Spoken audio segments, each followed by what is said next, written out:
do we have a fantasy star on our hands here, George? Here is the question with Jaden Daniels of the Washington Commanders. A lot of folks went into the fantasy season saying, hey, look, maybe this isn't Anthony Richardson, but it could be the next best thing. I'm here to tell you, I don't know. I'm sort of feeling like Daniels could be better than Anthony Richardson. I don't know if I'm going to go there yet, all right, but I think he's in the conversation, yeah. What did we hear at draft time? A lot of people wanted a quarterback who can move, right? You don't want the guy who's going to take 5-7 steps and throw the football anymore because you want that additional rushing yards. You know, you get 50, 60 yards, that's a touchdown, right? That's why Josh Allen is so valuable. Lamar Jackson is so valuable, right? You go up and down. Jalen Hurts. You go up and down here. I think Daniels is going to be a good quarterback. I think Washington got their guy, and he can throw the football too. We know McLaurin's a really good wide receiver. It may not be much else there. We'll see what McCaffrey can be. Luke McCaffrey can be there in time. But, you know, I do have hope for him. I think at season's end, he's going to be a quarterback one. It may be a low-end quarterback one, but a quarterback one nonetheless.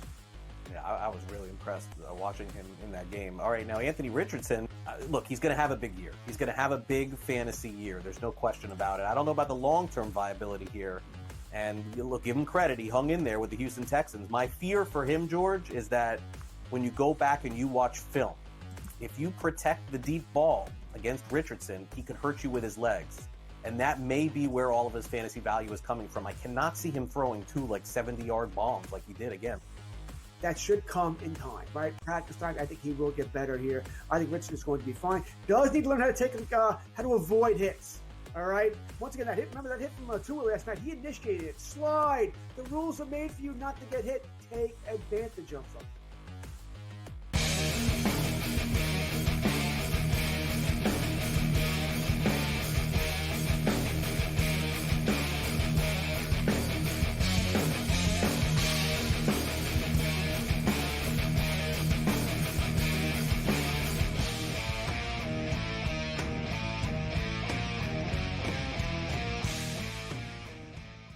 Let's roll. This is SportsRage. I am Gabriel Morency, the Pips, the Players, the Hustlers, the people that bust them, and everybody else in between. Let's do this thing. The Twisted Tuesday has begun. SiriusXM Channel 159 on the SportsGrid radio and television networks. It's football season, although we're getting ready to drop the puck. The NHL season begins in just 10 days' time. Hard to believe, but next Friday, we've got NHL regular season hockey from the Czech Republic, but Major League Baseball takes center stage this evening. The pennant chases are on. The wild card chases are extremely convoluted. Every game matters right now for the most part across the board. So let's get started with a game that's going off the board in a couple of minutes and a game that matters. A lot of talk about the wild cards. There hasn't been so much talk about the National League West. And the Los Angeles Dodgers have a 3-game lead on San Diego, but they're playing San Diego. So here we go. The Dodgers can all but basically end this like with a win tonight for the most part. San Diego sweep, and they're right back in business. They can win the division. We've got King versus Knack tonight. The Dodgers are minus 120 favorites. The total is 8.5. We've seen if there's teams that do give the Dodgers problems, it is division rivals. We've seen them lose to San Diego in the playoffs 2 years ago. We saw them lose to Arizona in the playoffs last year. And I've said it before, like the teams in the division, I'm not going to say other teams fear the Dodgers. All good teams, they don't fear anybody. But the division teams seem to match up better with the Dodgers, right? There's sort of this, we know them, we're not intimidated by them, we hate them. And the crowds really get crazy. It's a wild atmosphere. Like, as a Dodger fan, I don't want any part of Arizona or San Diego in the playoffs because I just know how crazy it is, right? You know, when you play division rivals, you see the National Hockey League. Hell, the Montreal Canadiens beat the Toronto Maple Leafs in the playoffs a couple of years ago, right? Just because they get it's almost like their championship. It's like, yeah, we didn't win, but we beat the Leafs. Right? It's like, yeah, we didn't win, but we did knock the Dodgers out, and our fans really like that, and that was a great week and a half, wasn't it? Right? So it's a big-time series, and I do fear San Diego. I think San Diego are legitimate World Series contenders. We'll get into this evening. We'll talk baseball tonight. We got Rick Saratella. We're not talking baseball with Rick Saratella.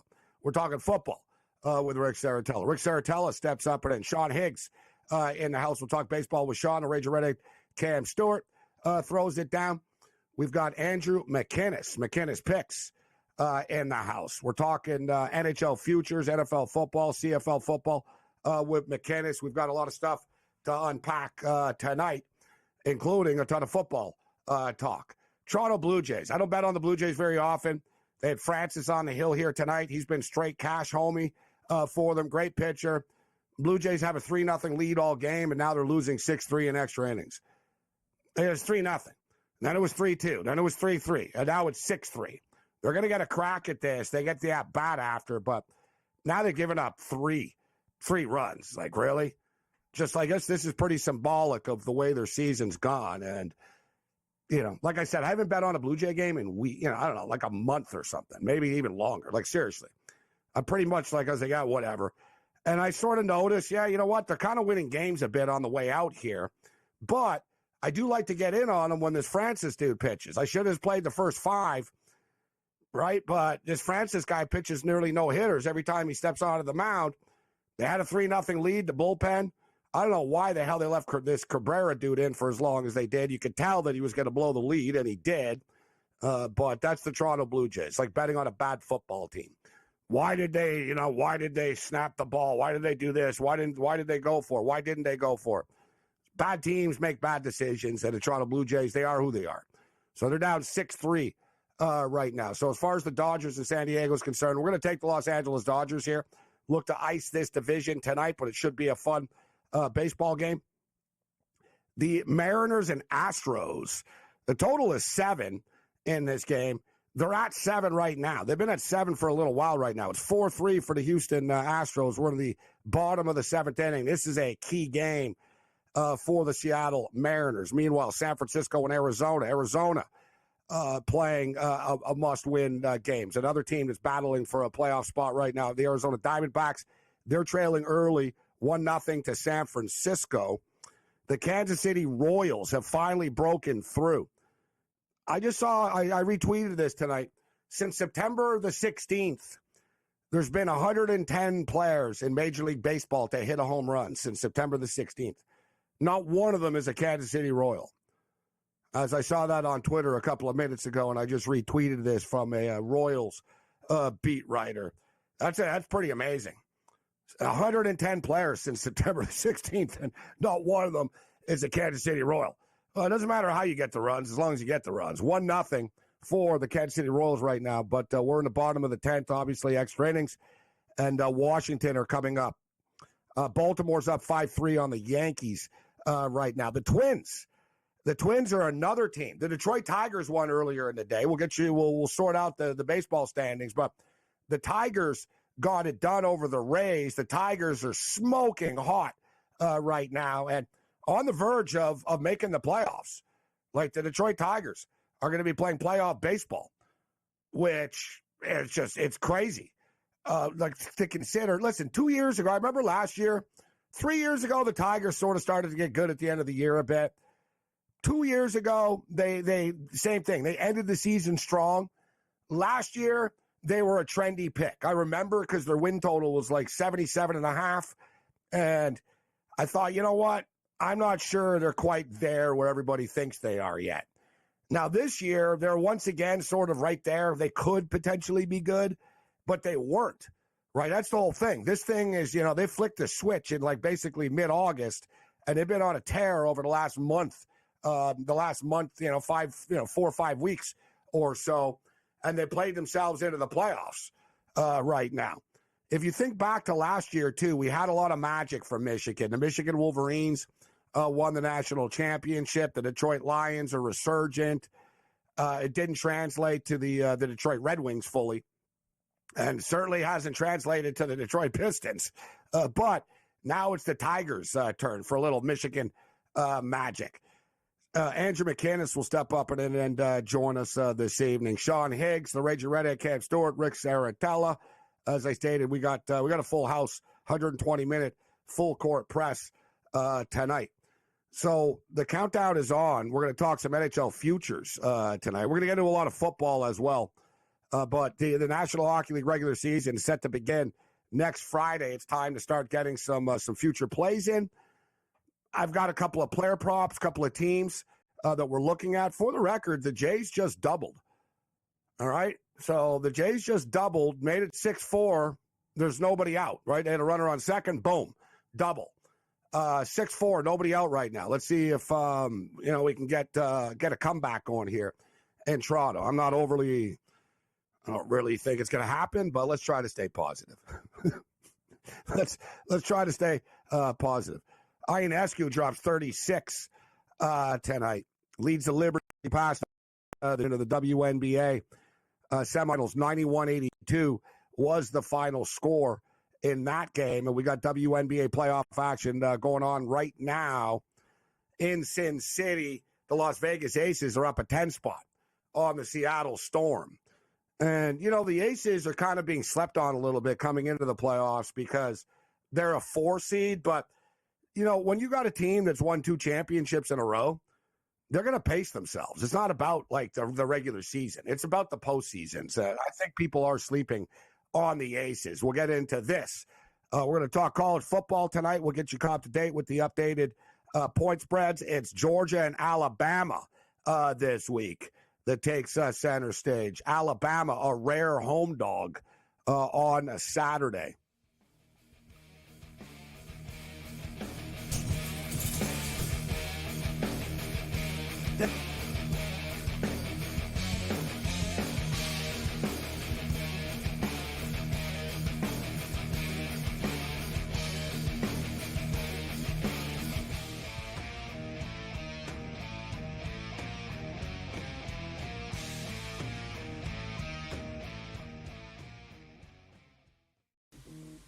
Right here with you on Pro Football Today on SportsGrid. Odds in motion, trying to see what lines have moved throughout the week. Never felt more comfortable in this set than I do for this year. I'm ready. I'm just getting angry. The hot takes are going to be here all long, people.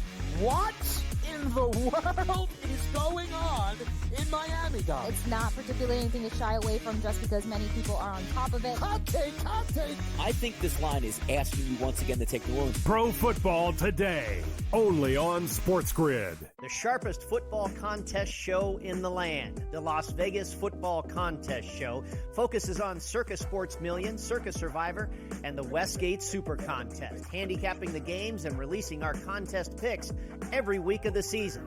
With 2 former Super Contest winners, Brady Cannon and James Salinas, a former NFL player, Mike Pritchard, and over $1 million in contest prize money won combined, the Las Vegas Football Contest Show will have you prepared this season like none other. There's going to be an energy to game time decisions that you will feel night in and night out. We're going to go through every single thing, and I've got a great team behind me that's going to help me get the job done. I want this to be the place that people come to. We are going to hit every single one of those markets that you need to know about. There is not going to be a better place, I promise you, than game time decisions. We will have everything at our disposal, and we will use that to our advantage. I'm Kevin Walsh. Tune into Game Time Decisions from 6 to 8 p.m. Eastern on SportsGrid.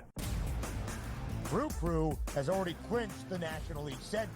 They're 2 games behind L.A., that being the Dodgers, trying to maybe get the 2nd seed in the National League standings for October. Both of these teams have a chance to score some runs against these pitching matchups, so maybe another over, even though we do have a playoff atmosphere. And yes, Milwaukee did clinch, but there's still an eye on the prize of we might be able to chase down the Dodgers and also the Phillies to get one of those buys. The early line, only on SportsGrid.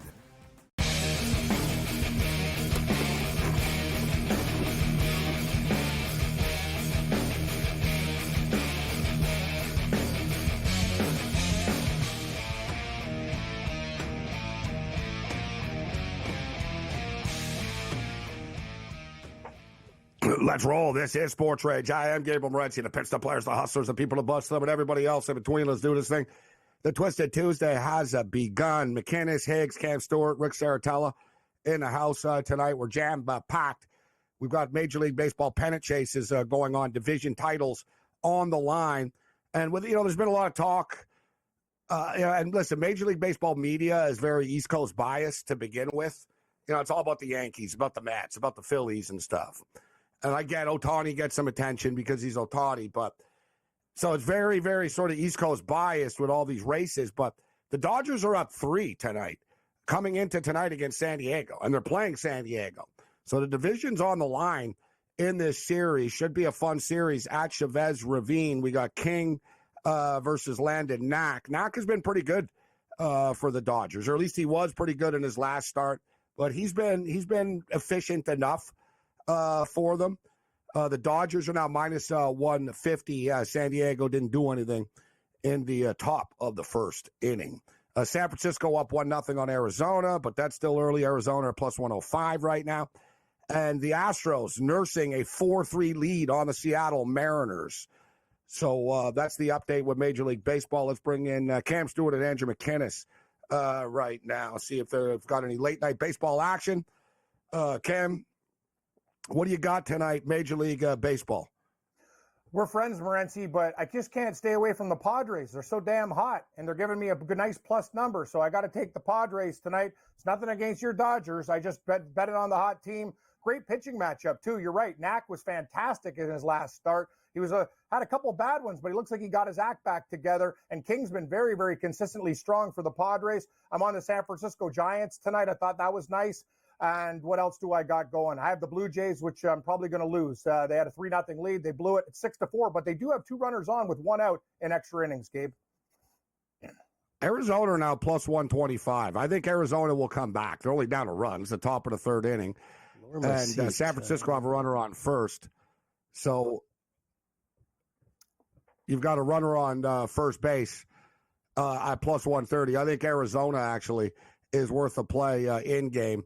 Big game it's going to be a fun game, L.A. and San Diego. And, man, Sean Higgs and I were talking about this. We've talked about this a lot. Here's Ohtani. Well, there it is. This guy's like, I thought it cleared. No, it bounced it bounced. It's a double. So he leads the game off right into the corner. I was like, is this gone? It was tough. I got a smaller screen here, but he freaking smoked it. It was like, I don't know, it was the first pitch. Like, he lit it up. I was like, oh, my God, this guy's unbelievable. There's because he's already got he's at 53. He's already got over 55, so stolen bases. I think he just needs 2 more home runs to get to 55, but it's a ground rule double to start the game. So Ohtani's on second base to get this party started. And like you said, Cam, a meaningless baseball game. But I do have money on the Toronto Blue Jays, so I've had my eye on this game. And, of course, in typical Blue Jay fashion, they blow a 3-0 lead. Schneider's an idiot. Cabrera's getting smoked like a spliff on the back of Snoop Dogg's tour bus. And he leaves him in. And then he takes him out after when it's 3-3 after. I know. It's like, bro, he just got lit up for 3 guys in a row. Even his outs were smoked. It was obvious. It was like, listen, this guy's going to blow the lead, guy. Skip, get him out of here. So now they leave him in. Then he takes him out after. Yeah, he had a liner that was hit 120 miles an hour, off the bat, and it grazed. He literally ducked, and it went, they saw the replay. It skinned his head. He almost got, killed. And then you could tell he was rattled after that. That's when all that stuff happens. Dude, if your pitcher almost, gets smoked with a liner like that, you could tell he was, not himself.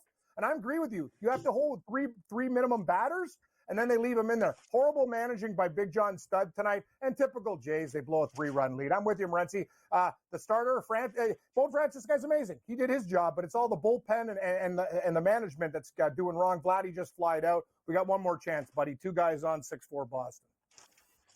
Vladimir Guerrero just busted a baseball bat over his thigh. I think it was kind of cracked already, but he finished it off in frustration. After that, he made it look pretty easy, too. Let's bring in Andrew McKinnis right now. McKinnis, any late-night baseball for you here? I was just talking about Arizona. I think you're getting plus money with them right now, only down a run. And you got the Dodgers in San Diego that just getting started. How you doing? Any baseball action for you on the West Coast? Doing good, guys. And no, I don't, Gabe, but I'm always interested in the Diamondbacks when I can. I mean, the way they've been playing the last I want to say a few weeks, but really last few months, why not jump in on them right now? I actually got some NHL live action going right now. NHL preseason live action for Andrew McKinnis. So you got the Seattle Kraken and the Vancouver Canucks, who have just dropped the puck. This game's in Vancouver. Vancouver are currently minus 140 favorites. What else? So we got that game that just started, but I don't know if you're on that game, but what are you on right now in game, McKinnis? Yeah, so people can join me on it right now. Gabe, over 5.5 in the Canucks and Kraken game. I think it's a pretty good number. If you're going to give me 5.5 in a preseason game, I'm looking to go over. And if you think about it, a lot of times during the regular season these days, I don't have the numbers in front of me, but these 5.5s go under. But preseason, guys, we saw a 5.5 in the Rangers and Islanders game tonight, preseason, and it was sweaty. It was 3-0 after the 2 periods. Game finished 6-4 for the Rangers. I mean, just an absolutely crazy game. Give me a 5.5 right now. I'll take the over. Artur Silovs is in net, but I'm still going to go ahead with the over. A lot of NHL guys, a lot of hungry prospects in the game for both teams. Let's put the there's opinions and there's facts. So let's look at tonight. So you had a 4-2 game with the Bruins and the Capitals over. Let's use 5.5 as a barometer. I'm looking. This is what was that one? That was 6 or 6.5. There was only one 5.5 tonight, and it went over. Only one 5.5 tonight all night. But I'm saying as a whole, like not every preseason game is no. Like you got a 4-2 game, you got a 2-1 game with the Senators and Leafs, 2-1 game with the Canes and Lightning. You got a 6-4 game Rangers Islanders, 3-0 Canadians Devils, 3-2 Sabres Penguins. So in fact, like the unders of cash more. I think it's a game by game situation, right? Last night, Gabe, it was the overs. Last night was the overs. Yeah. Home teams are the way to go. They're 8-4 in their last 12. Home teams tend to win a lot more. More on the other side. Bring it.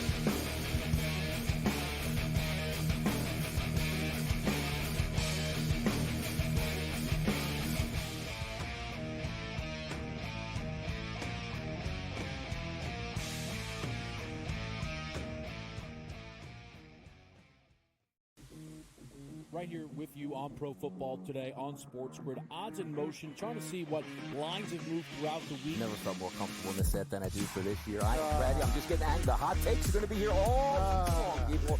What in the world is going on in Miami, guys? It's not particularly anything to shy away from just because many people are on top of it. Hot take, hot take. I think this line is asking you once again to take New Orleans. Pro Football Today, only on SportsGrid. The sharpest football contest show in the land, the Las Vegas Football Contest Show, focuses on Circa Sports Million, Circa Survivor, and the Westgate Super Contest, handicapping the games and releasing our contest picks every week of the season.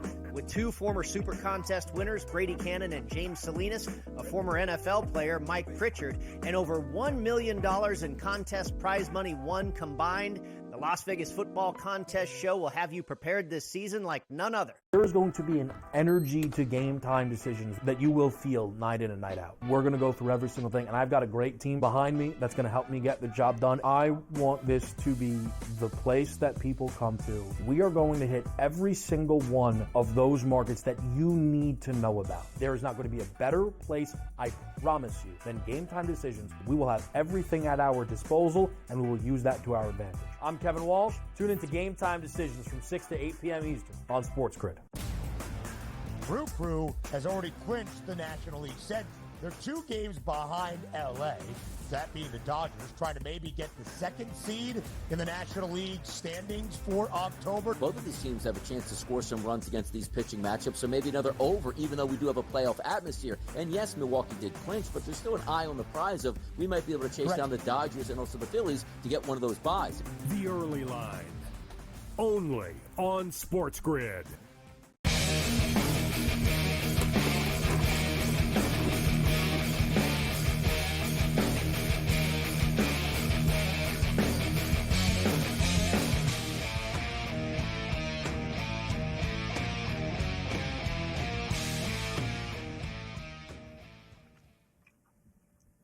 This is SportsRage. I am Morency. The Boston Red Sox have just beaten the Toronto Blue Jays.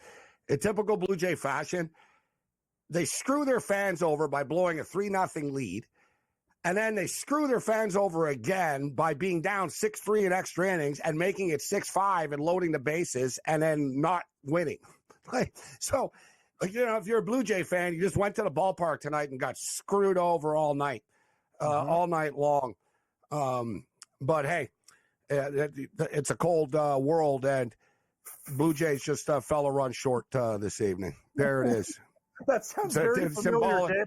The Blue Jays fell a run short. Put it on a loop. My God, man. It's very symbolic of the Jays. They did a lot of things right, but they ended up losing. It's been one of those years for them. And they actually just went directly from the Jays game into the Seattle Kraken and the Vancouver Canucks. So NHL, NHL preseason is like any preseason, guys, except baseball. Baseball is the most random, wild, very it's hard to handicap Major League Baseball preseason games. You know how many at bats guys are going to get? It's very random. NBA, NHL, all this preseason stuff. If you do your homework and you do your research, you can hit it. Right, you really can. I mean, if you know who's playing, you know which teams, do they want to win? What's the attitude? There's a lot of angles in the NHL preseason, so I don't disagree with attacking it. I haven't yet. You got the regular season starting next week. I'm more focused in on futures right now, but there's certain teams. The Buffalo Sabres are playing really well in the preseason right now. The Canadians are playing well so far. So you keep your eye. It's like baseball. In the preseason, there'll be a couple of teams. They'll get hot. They'll win games. It doesn't mean anything leading into the regular season, but you can make money on them in the preseason. But speaking of which, so the NHL season, we'll go with the NHL. We'll get into football in a couple of minutes. We got a lot of football talk coming up on the show tonight. But so the NHL regular season, they start next Friday, McKinnis, and I'm starting to dig in a little bit more. I talked about liking Slafkowski over 24.5 goals on the Montreal Canadiens last week. He scored 16 goals in the last 40 games of the season last year, guys. He ended up with 20 goals, so we only need a 5-goal improvement. And this kid's getting exponentially better. Plus, he plays with freaking studs, right? So he's he's going to light it up this year. So I like the Slafkowski over 24.5. But what do you got for us, McKinnis? Any player props or team futures? What do you got? Yeah, Gabe, and as I mentioned last week on the show, I like Slafkowski as well coming into this season. However, I'm going the points route with the over 57.5 with his points overall. I just think he's going to contribute both goals and assists.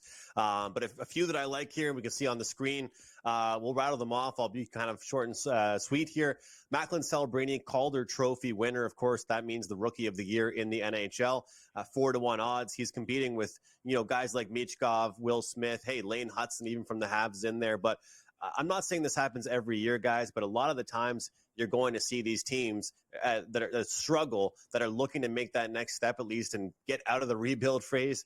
Celebrini is going to be a guy to help them, and I think he's going to make an impact right away, just like Bedard did. He's instantly already, guys, probably top 2 or 3 most talented player on that team, and he's a rookie, and he's 18 years old. So this might sound like, I'm going to lock in a future for 4-1, but I don't think that 4-1 is going to be there for very long.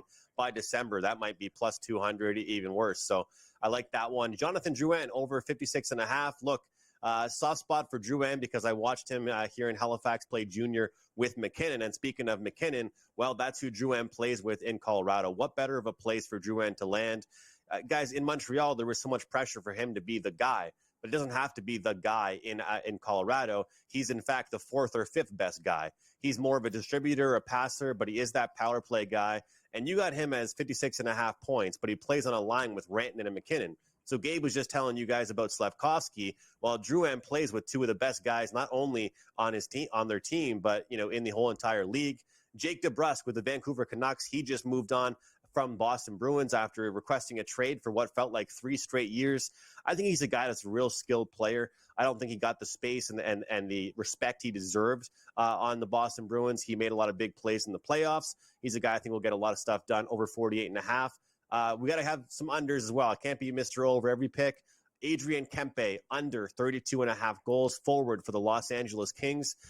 He reached a career high in points last season. Here's the deal, though. The LA Kings are an under team. I don't think he's going to score that many goals, guys. More futures on the other side. Let's roll.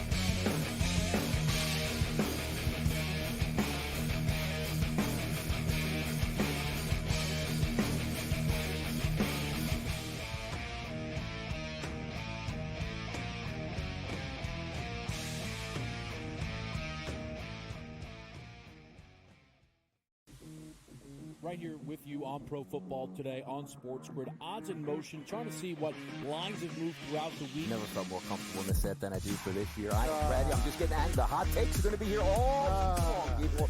What in the world is going on in Miami, guys? It's not particularly anything to shy away from just because many people are on top of it. Hot take, hot take. I think this line is asking you once again to take New Orleans. Pro Football Today, only on SportsGrid. The sharpest football contest show in the land, the Las Vegas Football Contest Show, focuses on Circa Sports Million, Circa Survivor, and the Westgate Super Contest, handicapping the games and releasing our contest picks every week of the season. With two former Super Contest winners, Brady Cannon and James Salinas, a former NFL player, Mike Pritchard, and over $1 million in contest prize money won combined, the Las Vegas Football Contest Show will have you prepared this season like none other. There is going to be an energy to game time decisions that you will feel night in and night out. We're going to go through every single thing, and I've got a great team behind me that's going to help me get the job done. I want this to be the place that people come to. We are going to hit every single one of those markets that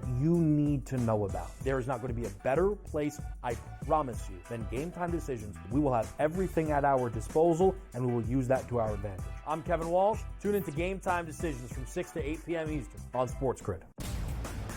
Brew Crew has already clinched the National League Central. They're 2 games behind LA, that being the Dodgers, trying to maybe get the 2nd seed in the National League standings for October. Both of these teams have a chance to score some runs against these pitching matchups, so maybe another over, even though we do have a playoff atmosphere. And yes, Milwaukee did clinch, but there's still an eye on the prize of we might be able to chase down the Dodgers and also the Phillies to get buys. The early line, only on SportsGrid.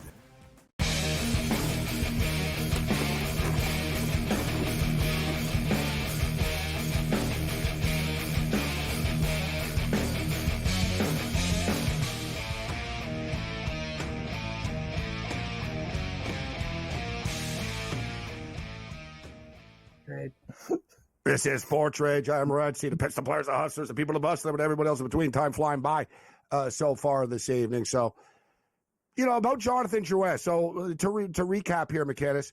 So, what were you saying? It was point prop, right? What is it, 50? Because he got to 56 last year. And I like what you were talking about Drouin and Nate McKinnon going back to playing in the Q and the Mooseheads and stuff. Because Drouin's had problems, right? He was a future superstar, didn't live up to the hype early, and then, the media started to turn on him. It's super tough playing for the Montreal Canadiens if you're a French player.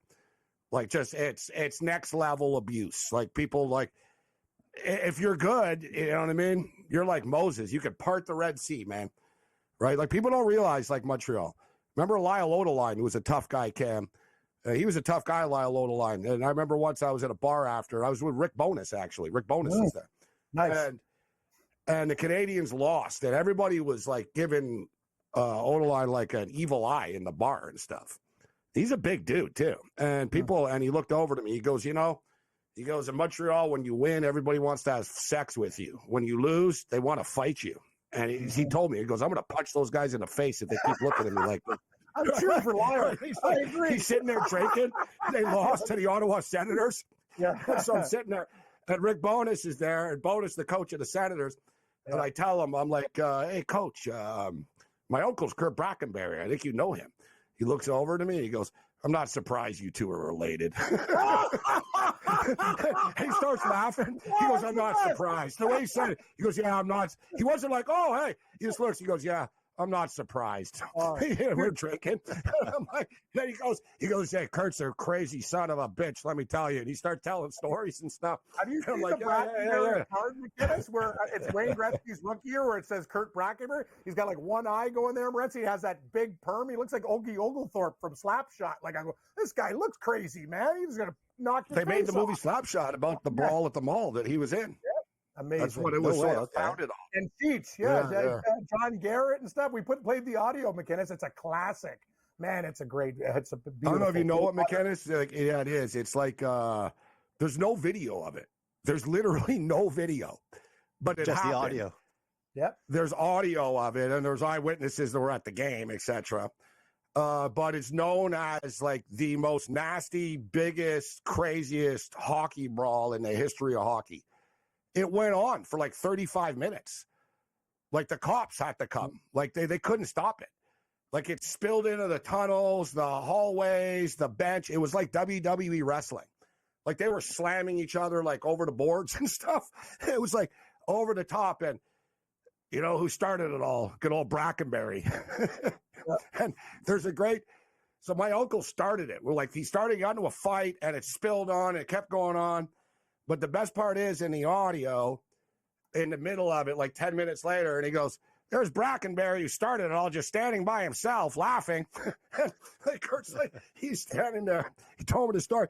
But then he went at it again. There was a little bit of a break. Yeah, well, for anyone tuning in, it's called the Brawl at the Mall. It was with the Minneapolis Minneapolis St. Paul Fighting Saints against the New England Whalers. They weren't the Hartford Whalers then. They were the New England Whalers. And it's known, like I said, it's over the top. And the audio is great. There's a couple of legendary ones. I forget the guy's name. My bad. It'll pop in my head. Bill Butters? He was like a Boston guy. No, not Butters, but the announcer that did it. Like it was almost like a boxing call, Ken. Remember, he goes, you take one side of the rink and I'll take the other side of the rink. And he's like, Butters just got sucker punched. Someone smoked Butters. And then they're like, oh, Butters is mad now. Butters is up and he's looking for vengeance. And then it was like a wrestling call. It was like over the freaking top.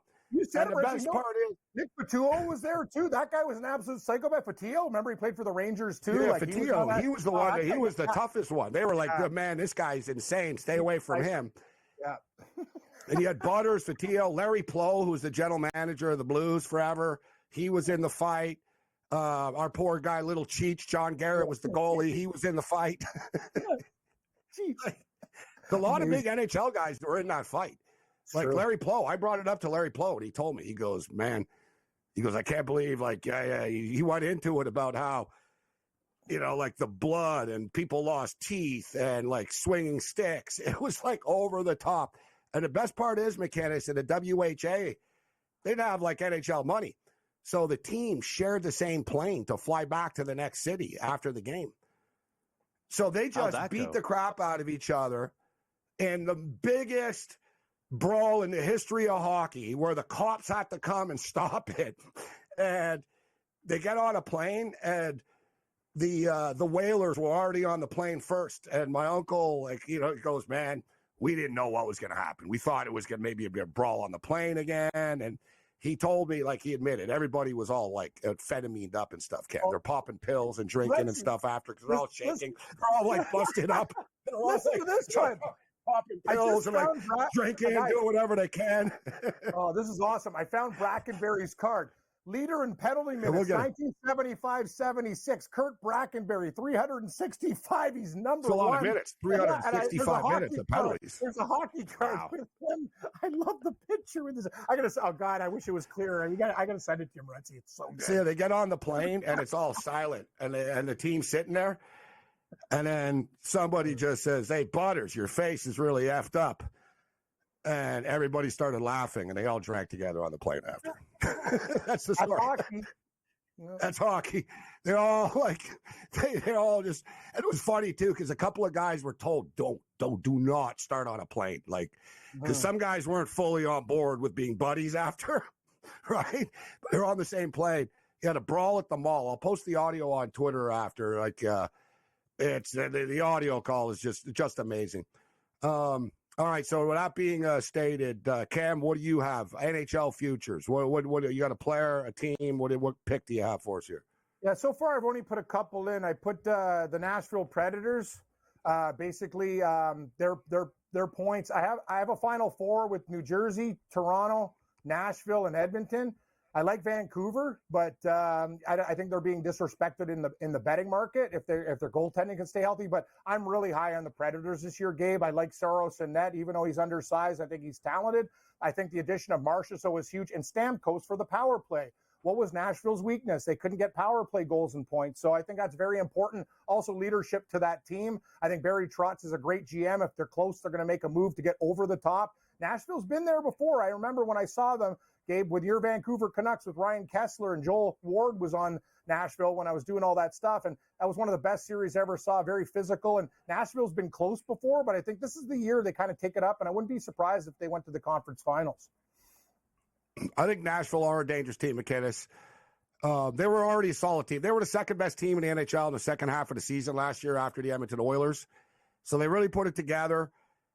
They lack scoring, firepower. We saw that against the Vancouver Canucks.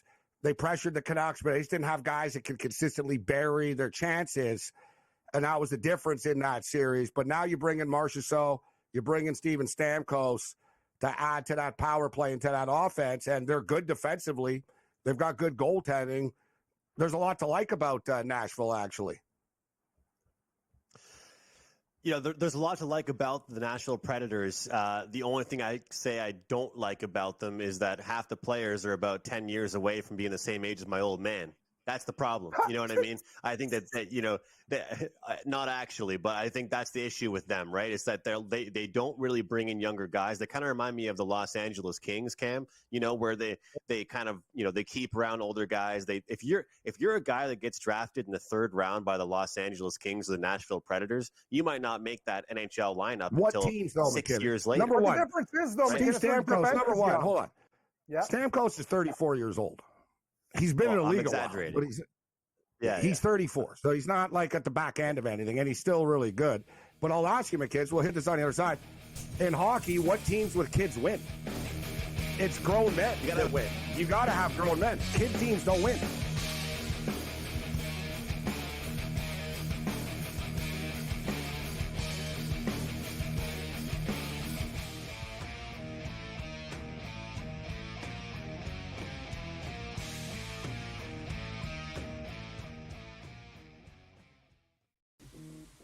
Right here with you on Pro Football Today on SportsGrid. Odds in motion, trying to see what lines have moved throughout the week. Never felt more comfortable in the set than I do for this year. Brady, I'm just getting angry. The hot takes are going to be here all long, people.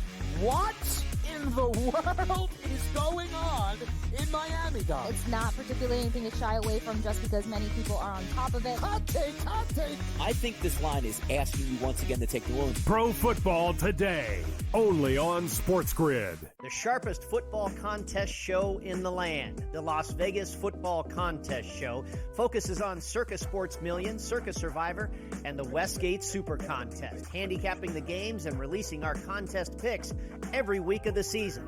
With two former Super Contest winners, Brady Cannon and James Salinas, a former NFL player, Mike Pritchard, and over $1 million in contest prize money won combined, the Las Vegas Football Contest Show will have you prepared this season like none other. There is going to be an energy to game time decisions that you will feel night in and night out. We're going to go through every single thing, and I've got a great team behind me that's going to help me get the job done. I want this to be the place that people come to. We are going to hit every single one of those markets that you need to know about. There is not going to be a better place, I promise you, than Game Time Decisions. We will have everything at our disposal, and we will use that to our advantage. I'm Kevin Walsh. Tune into Game Time Decisions from 6 to 8 p.m. Eastern on SportsGrid. Brew Crew has already clinched the National League Central. They're 2 games behind LA, that being the Dodgers, trying to maybe get the second seed in the National League standings for October. Both of these teams have a chance to score some runs against these pitching matchups, so maybe another over, even though we do have a playoff atmosphere. And yes, Milwaukee did clinch, but there's still an eye on the prize of we might be able to chase down the Dodgers and also the Phillies to get one of those buys. The early line, only on SportsGrid.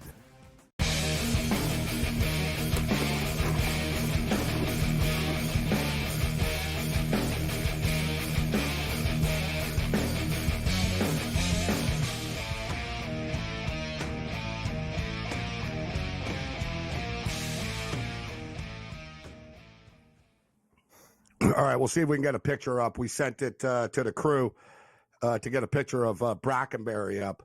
A legendary fighter and enforcer, old school. All right, so we got Andrew McKinnis in the house, so we'll get into some football.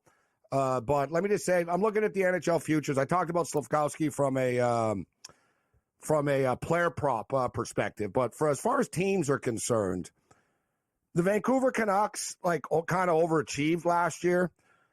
They had 109 points. So they had a great year, and now their point total is at 99.5.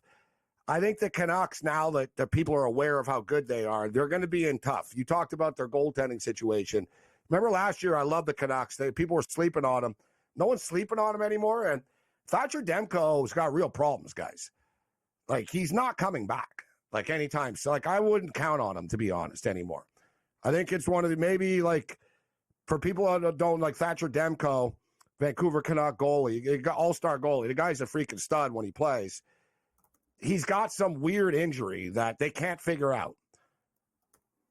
And it was nothing, like a little tweak in his knee type deal, but it's sort of like McCaffrey. Like Christian McCaffrey's in Germany right now because they can't figure out his injury, right? Like they're like, man, there's some specialist in Germany. So like Christian McCaffrey of the 49ers in Germany, and Demko's the same thing. Like Demko is like literally, the Canucks are literally looking for doctors around the world to like solve Demko's problem. It's like a bizarre, they're calling it like a 1 in a million type of weird injury that like they don't know what it is. So, and he says he feels good a bit. It's not good. And you saw McKinnon. This is the reason why the Canucks were so aggressive in the offseason to get another goalie, bro. And they, speaking of Nashville, they just got Nashville's backup. Right? So you're a big load on Seeloffs. I still think they go over 99.5 because I don't think they're going to regress by 10 points. But the Canucks, they're super talented, but the goaltending situation, has to be considered. I'm going to surprise people with this one. A team that people are kind of negative about. They're not flashy, but I think their point total is manageable, and that's the New York Islanders at 91.5. The Islanders last year, once Patrick Waugh took over, guys, they went 20-12. Like, they were a solid team. Now he's going to have a full camp to implement his system. They don't have star players, per se, the Islanders. And Lamoriello gets ripped for some of his stupidity and stuff, his old school ways. But when you add it up, you got Brock Nelson, you've got Dobson, you've got Horvat, you got Barzal. You bring in Duclair, as we talked about with the hair. He had to cut his hair. You bring in Duclair. As long as they get good goaltending, I think Patrick Waugh, he's going to get them into the playoffs. Patrick Waugh is a good coach. He's adapted to the modern NHL player. They love him. I'm going to go over 91.5 points, McInnes and Cam, with the New York Islanders. What do you think of the Islanders, McInnes? Well, first of all, I really like that pick. And I think it's a good point about with the new coach, with Patty Waugh taking over, how they played. This is the thing. The Islanders got away for a short period of time of who they are, and that's a team that plays boring hockey. And the second that they went back to it, they started winning games. I don't know who was telling them that they have to score 4 or 5 goals to win a game. But if you tell them score 3 goals, protect it, play defense, they have one of the best goalies, most underrated goalies, I'd say, in the league. But another point to mention, Gabe, when you're looking at these point totals, right, is not just kind of like when you're handicapping an NFL game and looking at team totals, you're talking about the team on offense, but also the defense they're going against. Well, look at the Atlantic Division and then look at the Metro. It's a big difference as far as the drop-off, Atlantic versus Metro. I think the Islanders can rack up some wins in that Metropolitan Division. You look at Washington, you look at Pittsburgh, you look at some of those teams in that division. I think that is going to be such a coin flip, some of those games. When those guys go at each other, the Islanders are going to rack up a lot of wins within their own division. And I think there's going to be a lot of shockers in that one. And I'm right there with Cam. I'm very high on the Devils for that very reason. I think the Devils are going to absolutely dominate the Metropolitan Division, and I think it's going to be pretty funny when Sheldon Keefe has a better year with the Devils than Berube does with the Leafs. I bet him for the Coach of the Year, Jack Adams. The Leafs, I think, will have a good year, though. The Leafs are going to have a good year. Like they always have good regulars. That's the one. So the Leafs point total 101.5. I think they'll go over the number. Although one thing with the Leafs, whatever, they're going to be built for the playoffs. Everything that Berube does will be sort of big picture learning experience, right? They got to change the culture in there a little bit. But I think the Leafs, they'll be a really good regular season team. And we discussed the Canadians last week, and I brought it up as far as 76.5 points for the Habs. Let's see if it's currently still 76.5 here. Pretty sure it will be. 76.5, minus 130 to the over. they've only gone over this number once in the last 7 years, although one of the years was a pandemic year, and they actually made it to the Stanley Cup that year. But I think they can this year, actually. I'm actually buying in that the Habs are starting to turn the corner here. I think they're just going to be able to score, right? They're going to score goals, and they're going to be a dangerous team. They're still a couple of years away from being a contender again, but you mentioned Lane Hudson. They've got a lot of good young defensive prospects. They got the stud young goalie in the pipeline. Like they have done a nice job of stockpiling talent. You can't flick the switch overnight in the NHL. It's not like other sports, right? You can't go from worst to first in the NHL. It takes like time to build it up.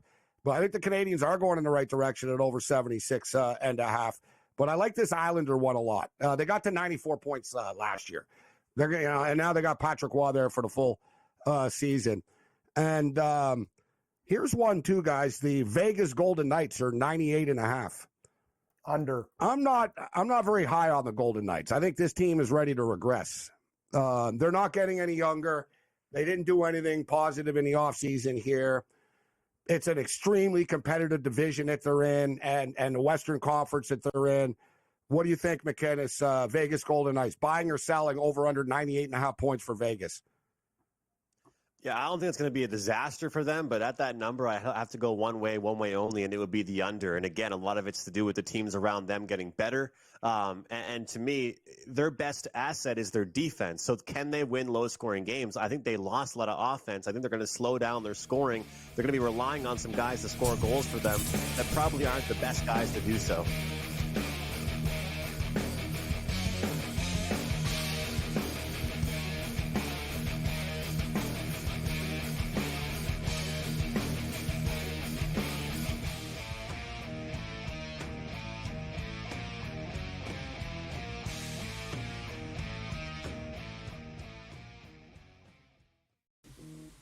Right here with you on Pro Football Today on SportsGrid. Odds in motion, trying to see what lines have moved throughout the week. Never felt more comfortable in the set than I do for this year. Brady, I'm just getting angry. The hot takes are going to be here all long, people.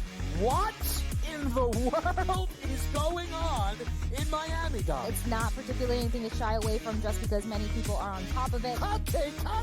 I think this line is asking you once again to take New Orleans. Pro Football Today, only on SportsGrid. The sharpest football contest show in the land, the Las Vegas Football Contest Show, focuses on Circus Sports Million, Circus Survivor, and the Westgate Super Contest, handicapping the games and releasing our contest picks every week of the season. With two former Super Contest winners, Brady Cannon and James Salinas, a former NFL player, Mike Pritchard, and over $1 million in contest prize money won combined, the Las Vegas Football Contest Show will have you prepared this season like none other. There is going to be an energy to game time decisions that you will feel night in and night out. We're going to go through every single thing, and I've got a great team behind me that's going to help me get the job done. I want this to be the place that people come to. We are going to hit every single one of those markets that you need to know about. There is not going to be a better place, I promise you, than Game Time Decisions. We will have everything at our disposal, and we will use that to our advantage. I'm Kevin Walsh. Tune into Game Time Decisions from 6 to 8 p.m. Eastern on SportsGrid. Brew Crew has already clinched the National League Central. They're 2 games behind LA, that being the Dodgers, trying to maybe get the 2nd seed in the National League standings for October. Both of these teams have a chance to score some runs against these pitching matchups, so maybe another over, even though we do have a playoff atmosphere. And yes, Milwaukee did clinch, but there's still an eye on the prize of we might be able to chase down the Dodgers and also the Phillies to get one of those buys. The early line, only on SportsGrid.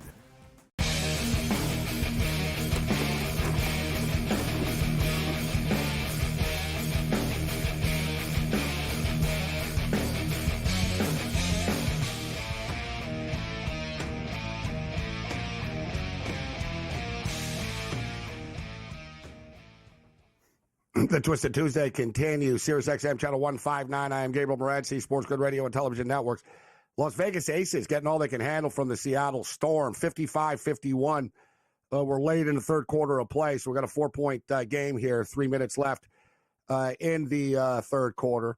The WNBA playoffs. For the record, Caitlyn Clark played Sunday afternoon, which I think is ridiculous, but it is what it is. So they had Caitlyn Clark, their star of their league, playing head-to-head against the National Football League on Sunday afternoon, and I was curious to see how she would do, how they would do in the ratings against a juggernaut like the NFL, and 1.8 million viewers, which is serious numbers, against the NFL. I don't know what it is about Caitlyn Clark, because she's good. I get it. Like, she's really good, but there's a lot of really good women players. And there's been good women players. You know what I mean? Like, she's special. I don't dispute it, but so is Aja Wilson. So is Paige Beckers, right? Like, so is Sabrina Ionescu, right? But I don't know what it is with Caitlyn Clark, how or why she resonates with people so much. It's crazy. It's sort of like Taylor Swift. Like, Taylor Swift's good, but, like, why is she way, way, way bigger than everyone else? Like, she's not way, way better than everyone else, but she relates to people, man. But Caitlyn Clark, I think it's because Caitlyn's not, like, smoking hot. I think it's one of the reasons. I think, like, the average girl. No, I'm dead serious. He's like, right. Well, if Taylor Caitlyn Swift Clark isn't either, that's for sure, eh? Taylor that's the thing. talking about her looks, and Gabe's right. Yeah, She's that's just the kinda thing. there, Like, good-looking you know? people you're going to get jealous of, just like it's human nature. You're going to be like, oh, my God, oh, look at, like, you know what I mean? Like, Paige Van Zandt. People didn't like her just because she was hot in the UFC. Like, it can work for you. It can work against you. They're like, oh, you know what? You're just some hot girl. You know, you can't do this or that. Like, she got dismissed right away. But there's certain, like, why does Caitlyn resonate with these people so much? But she does. You can't dispute it. You get 2 million viewers going head-to-head against the NFL. Like you saw, McKinnis, we were saying on Twitter, the NHL averaged 500,000 viewers a game, all right? And they're not going head-to-head with the NFL. So, go, you know, she goes also to gets show more the hype power. than anybody, Gabe. Every network, even like I watch regular stuff that's not sports shows, they talk about her. She's become very good. Very good She's comparison not popular. to Taylor Swift. That's She's what I'm not saying. popular because of hype. The networks are hyping her because it's good for business. It is. Like, they didn't make one thing her. I'll say, She's making them. Yeah. One thing I'll say is that when's the last time there was a big game that she was hyped up for that she really had a stinker? Like, I know there's been some games she's had, you know, a couple points less than she usually does, but it seems like because you know what, guys, I'll be honest, I haven't watched that many college women's basketball games. Last year, I couldn't miss one of those quarterfinal, semifinal, finals. You know what I mean? It's because every single game that she needed to play well, she dropped the 30 piece, right?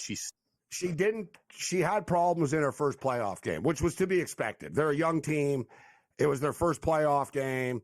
The wheels fell off. She had like 11 points on Sunday. So, like, the wheels fell off for her. But I'm expecting them to be much better tomorrow, actually. They didn't play tonight. They're playing tomorrow. I think Caitlyn Clark player props could be worth a look. She'll bounce back after she got those first playoff jitters out. All right, McKinnis, we got about 2 minutes here. What are your football best bets? What do you got in the NFL for us this week? All right, football, Gabe. Last week, we went short and simple with 2 picks, and it worked out well. The Green Bay Packers, I'm going to go ahead and stay off the side of that one, but I'm going to take the over in their game with the Minnesota Vikings. Vikings are scoring right now. They're putting some serious numbers up on the board. We'll go up and over 43.5 in that one. I want to go ahead and look at the Raiders to win versus the Browns. Raiders playing at home. I think they're going to be able to sling the ball and put up some points on that Browns team. Whenever I see a funny number like that, it's kind of confusing people. I want to jump all over it. Give me the Raiders to win that game. We're going to switch over to the CFL here. I like the Rough Riders to win and cover this week. They're minus 3.5 current number over the Red Blacks. This Rough Riders team had a real bad 5-6 game stretch. Yeah. No, I stayed off last week. Last two weeks I stayed off. But guess what? They're overachievers. And last week I stay off, and of course they finally lose. But I like them, and I'll tell you another pick that I like: BC -7 over Hamilton. Hamilton guys beat Toronto in all 3 meetings in that rivalry series this year. But every time that they beat Toronto, they follow it up with a stinker. Hamilton has very rarely played 2 good games in a row. Give me BC to get the job done and blow them out. And we're going to take the Rough Riders -3.5. I'll tell you one thing. Very nice job, well done. I don't want to scare you or freak you out, but the Hamilton Tiger Cats, the last time they were in BC, they beat the BC Lions. Wow. They beat them last year, I remember, just for the record. Yeah. I don't trust BC anymore. I finally, I'm like, nah, I don't trust them.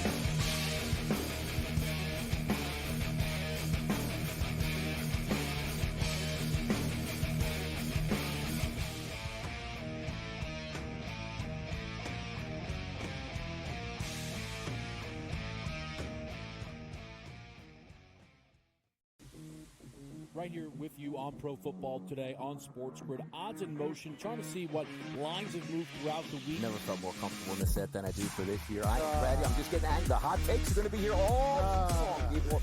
What in the world is going on in Miami, Dom? It's not particularly anything to shy away from just because many people are on top of it. Hot take, hot take. I think this line is asking you once again to take New Orleans. Pro Football Today, only on SportsGrid. The sharpest football contest show in the land, the Las Vegas Football Contest Show, focuses on Circa Sports Million, Circa Survivor, and the Westgate Super Contest, handicapping the games and releasing our contest picks every week of the season.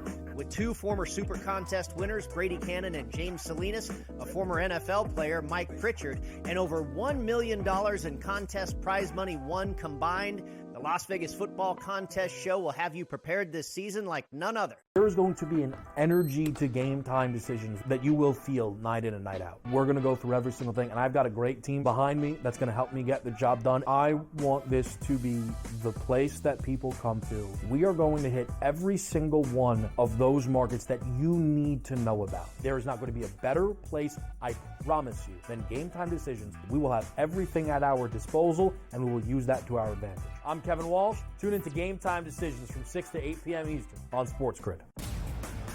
Brew Crew has already clinched the National League Central. They're 2 games behind LA, that being the Dodgers, trying to maybe get the 2nd seed in the National League standings for October. Both of these teams have a chance to score some runs against these pitching matchups, so maybe another over, even though we do have a playoff atmosphere. And yes, Milwaukee did clinch, but there's still an eye on the prize of we might be able to chase down the Dodgers and also the Phillies to get one of those buys. The early line, only on SportsGrid.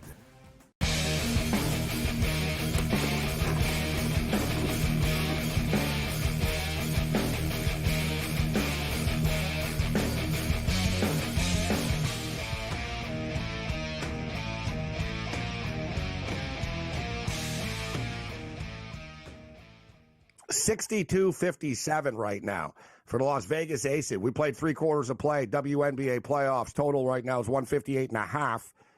They were like 7.5-point favorites. They're currently 6.5, up 5 right now, but Seattle aren't going away. Major League Baseball, San Diego are up 2-1 right now in the bottom of the 3rd inning at Chavez Ravine in Los Angeles. And San Diego are currently minus 160. LA are plus 130 on the money line. And San Francisco are just drilling Arizona. Arizona are not coming back tonight. It's 10-0. Yeah, I got paid. Check mark. Arizona are 33-1 on the money line right now. Don't do it. You need a little bit more than plus 3,300 if you're down by 10 runs. You figure, all right, give me 100 to 1 or 75 to 1 or something like that. Let's bring in Sean Higgs right now. Sean, San Diego's up 2-1, critical game here. They come into the series trailing by 3, but the Dodgers wrap up with Colorado this weekend. So basically, it's going to be tough for San Diego. They'd have to sweep them and then hope that the Dodgers just fall apart over the weekend. LA really needs to just get one of these games in this series. But I know you and I are both high on San Diego. We've talked about them in the past. I like this San Diego team. I've been talking about them for a couple of months. I even liked them coming into the year. I didn't think it was the end of the world that they lost Soto. They had bad team chemistry last year, right? It was almost like, that saying, 25 players, 25 limos after the game, right? Tatis is off doing his thing. You have Machado, you Darvish. It's like they're all different personalities. Like they were just sort of thrown together. And you see in sports often when you try to buy a team, it doesn't work at first.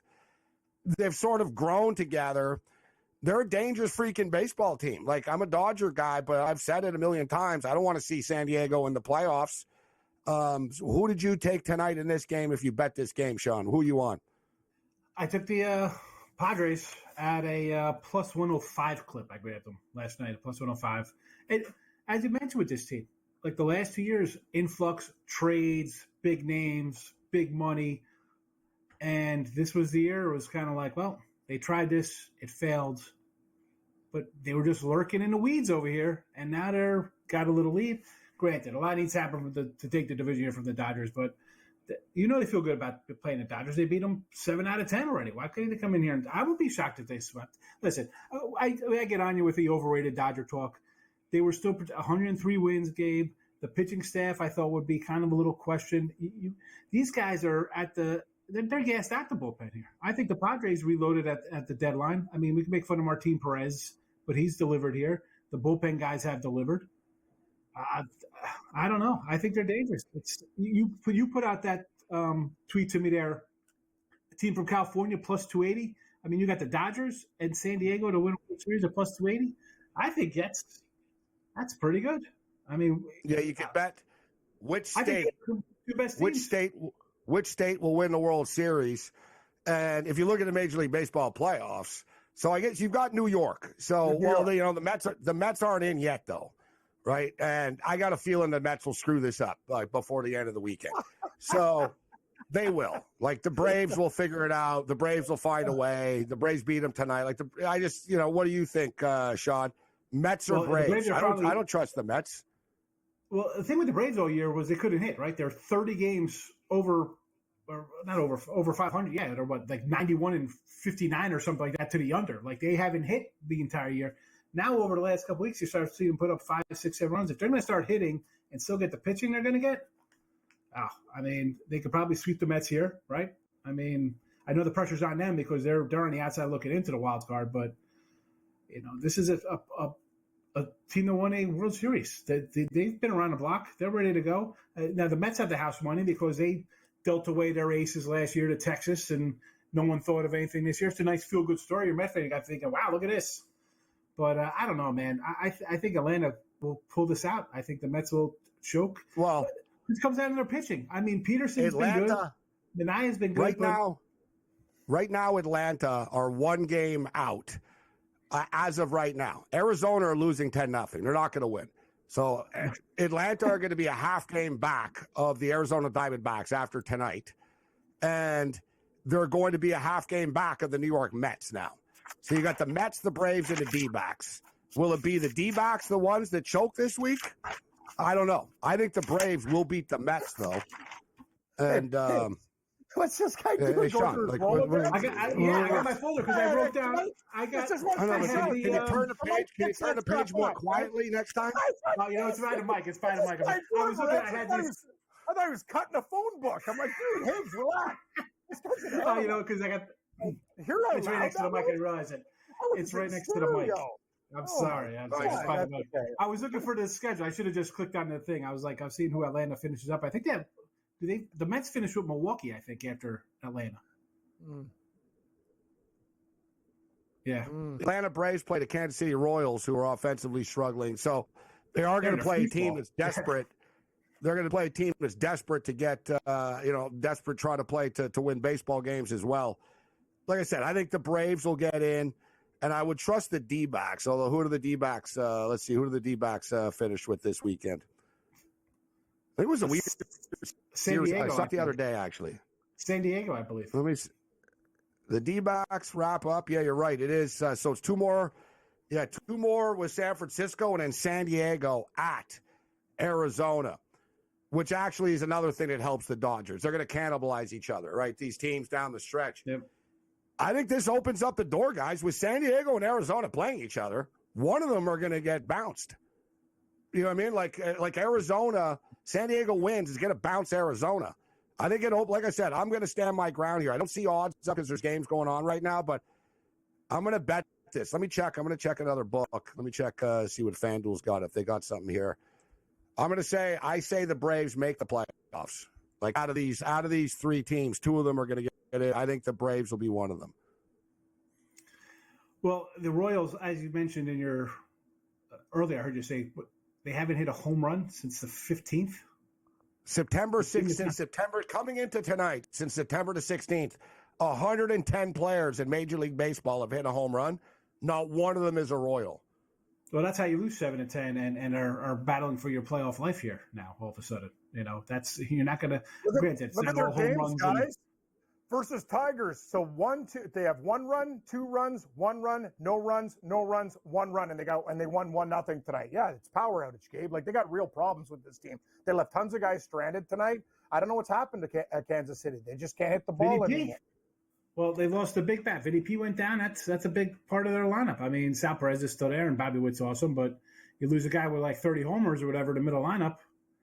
you're going to feel that. And especially with after the trade deadline and stuff like that, it hurts. Yeah. KC have been saved by the fact that Minnesota aren't winning.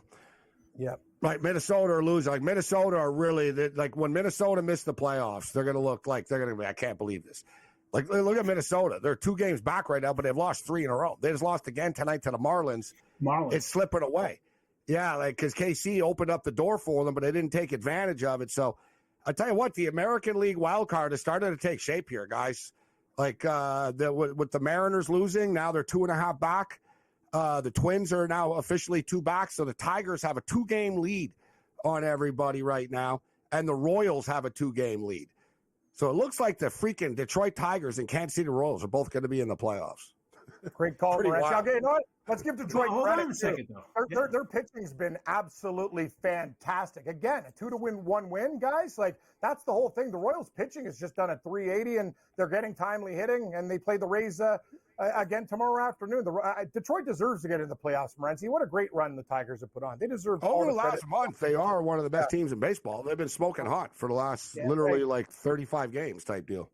Yeah. Twins wrap up versus Baltimore at home. So, I mean, are the O's just going to kind of cruise in because they have a little bit of lead, or do you think they've been scuffling for 2 months? I don't think they're going to kind of raise the flag. Sean, you lost to the Marlins tonight for the Twins, man. Like, you can't lose that Twins game. are done.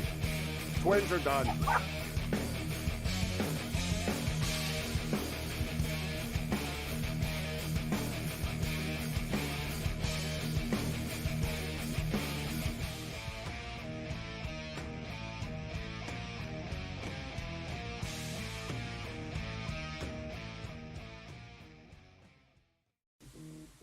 Right here with you on Pro Football Today on SportsGrid. Odds in motion, trying to see what lines have moved throughout the week. Never felt more comfortable in the set than I do for this year. Brady, I'm just getting angry. The hot takes are going to be here all long, people.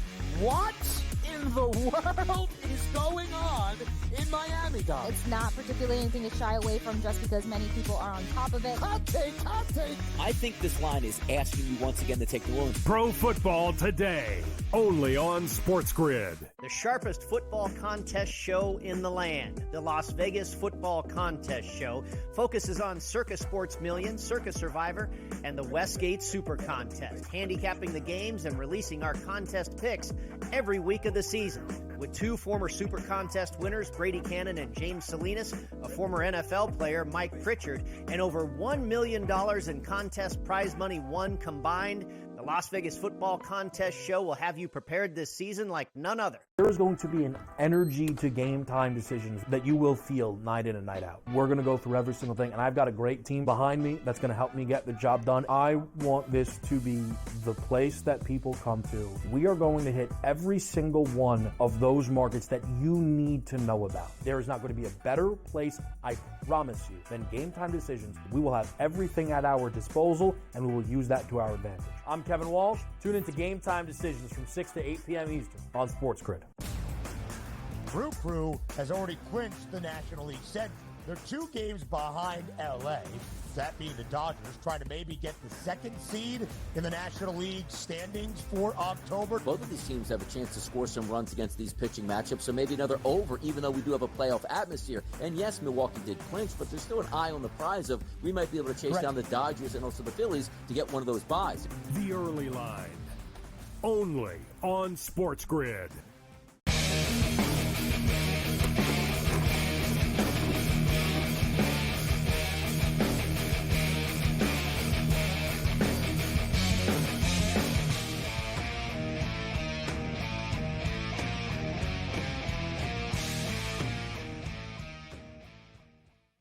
This is SportsRage. I'm Morency, the pits, the players, the hustlers, the people to bust them, and everybody else in between. Look at the updated numbers right now. The New York Yankees are plus 175 to win the American League. Houston Astros are plus 340. Baltimore Orioles are plus 420. Cleveland plus 440. No love for Kansas City or Detroit. Detroit are 17 to 1 right now to win the American League Championship. The Kansas City Royals are 14 to 1. I've been maintaining, I get it. It's a tricky, it's very competitive in the American League, but I've been sticking with the Houston Astros here, and I'll stick with the Astros, guys, at plus 340. Cam, what's your pick to win the American League? Gabe, I never would say this, but I really like the Yankees. I was just thinking about this more and more. I think they're going to show up and get it done. I want to take the Tigers because that's my division. I like to cheer for the lesser light teams, but I'm on the New York Yankees. I don't know if Baltimore's going to be able to do it. Yankees for me, Gabe.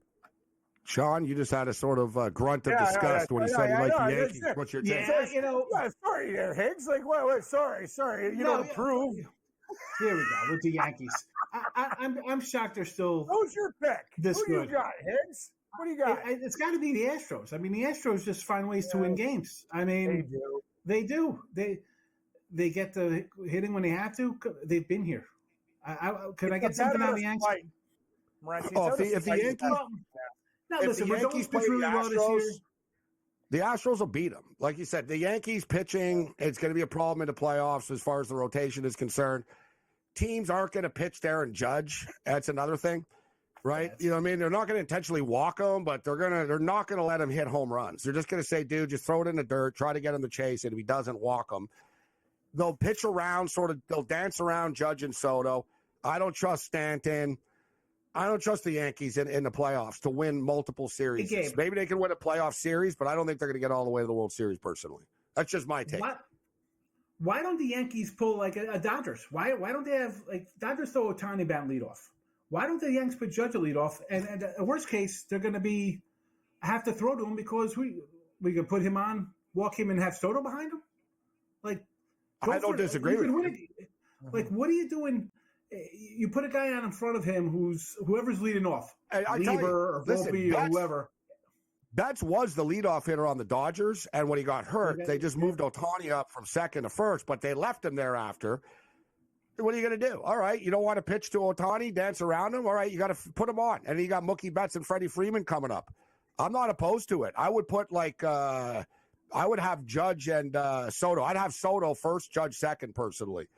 Right, I just put him right at the top there, and especially in the playoffs, tweak it up because pitchers, you guys know it. I'm telling you, they're going to be like, we can't let these two guys beat us. If anyone else beats us, fine, but we're not going to let these two beat us, and we're going to pitch around them, point blank. I mean, Stanton had a nice year, more than what I expected from him. Jazz has been pretty good, but after that, I mean, we got Ben Rice, Rizzo's looks cooked. LeMay is LeMay even playing? Is he on the round? I mean, that guy's looks absolutely done. Verdugo, I mean, who else is behind those two guys? Even coming down the stretch here, how are you throwing to either one of those guys when you have nothing behind them? Makes no sense to me. Give me the Stros. I think the Stros have the lineup, the pedigree. They've been here, done that. They were on the mat for the first month and a half, 2 months, and then they come back. Plus, they're willing to cheat. Might as well join them if you can't. They're willing to do whatever it takes to win. I want to be on that. They'll do whatever it takes. Yeah, they're like the wrestler with foreign objects, razor blades hidden. Yeah, that's the Astros. They'll do anything.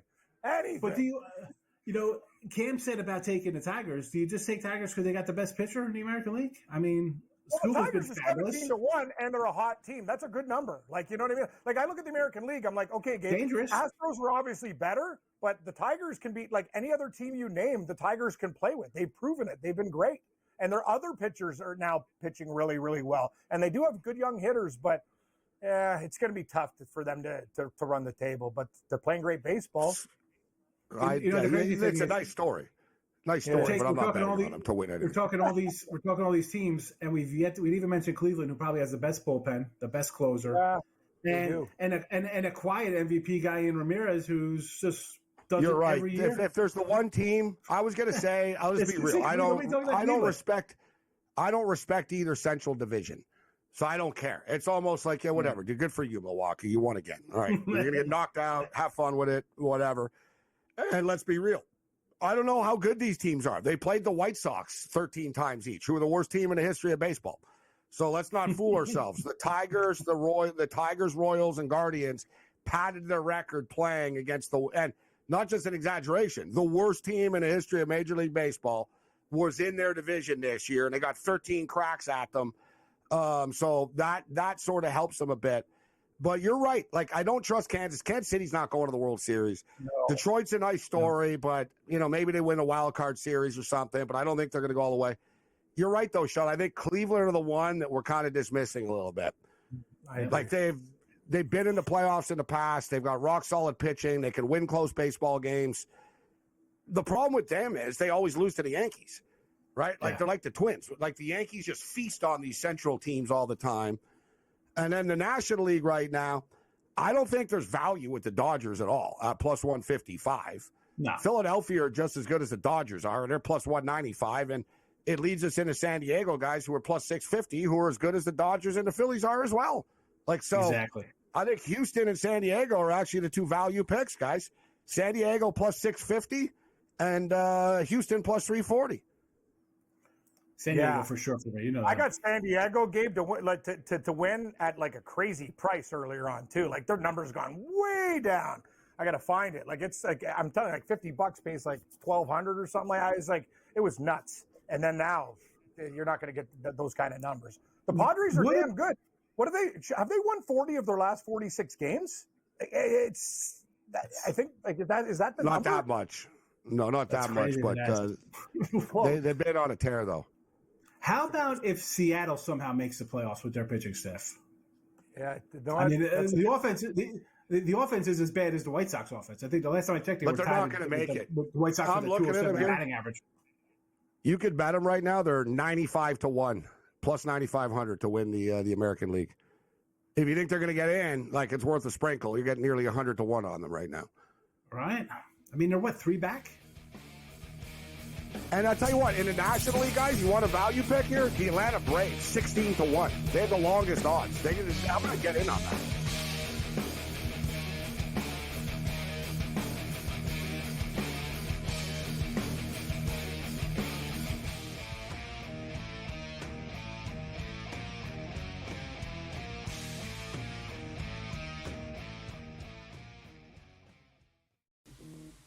Right here with you on Pro Football Today on SportsGrid. Odds in motion, trying to see what lines have moved throughout the week. Never felt more comfortable in this set than I do for this year. Brady, I'm just getting angry. The hot takes are going to be here all long, people. What in the world is going on in Miami, Dom? It's not particularly anything to shy away from just because many people are on top of it. Hot take. I think this line is asking you once again to take New Orleans. Pro Football Today, only on SportsGrid. The sharpest football contest show in the land, the Las Vegas Football Contest Show, focuses on Circa Sports Million, Circa Survivor, and the Westgate Super Contest, handicapping the games and releasing our contest picks every week of the season.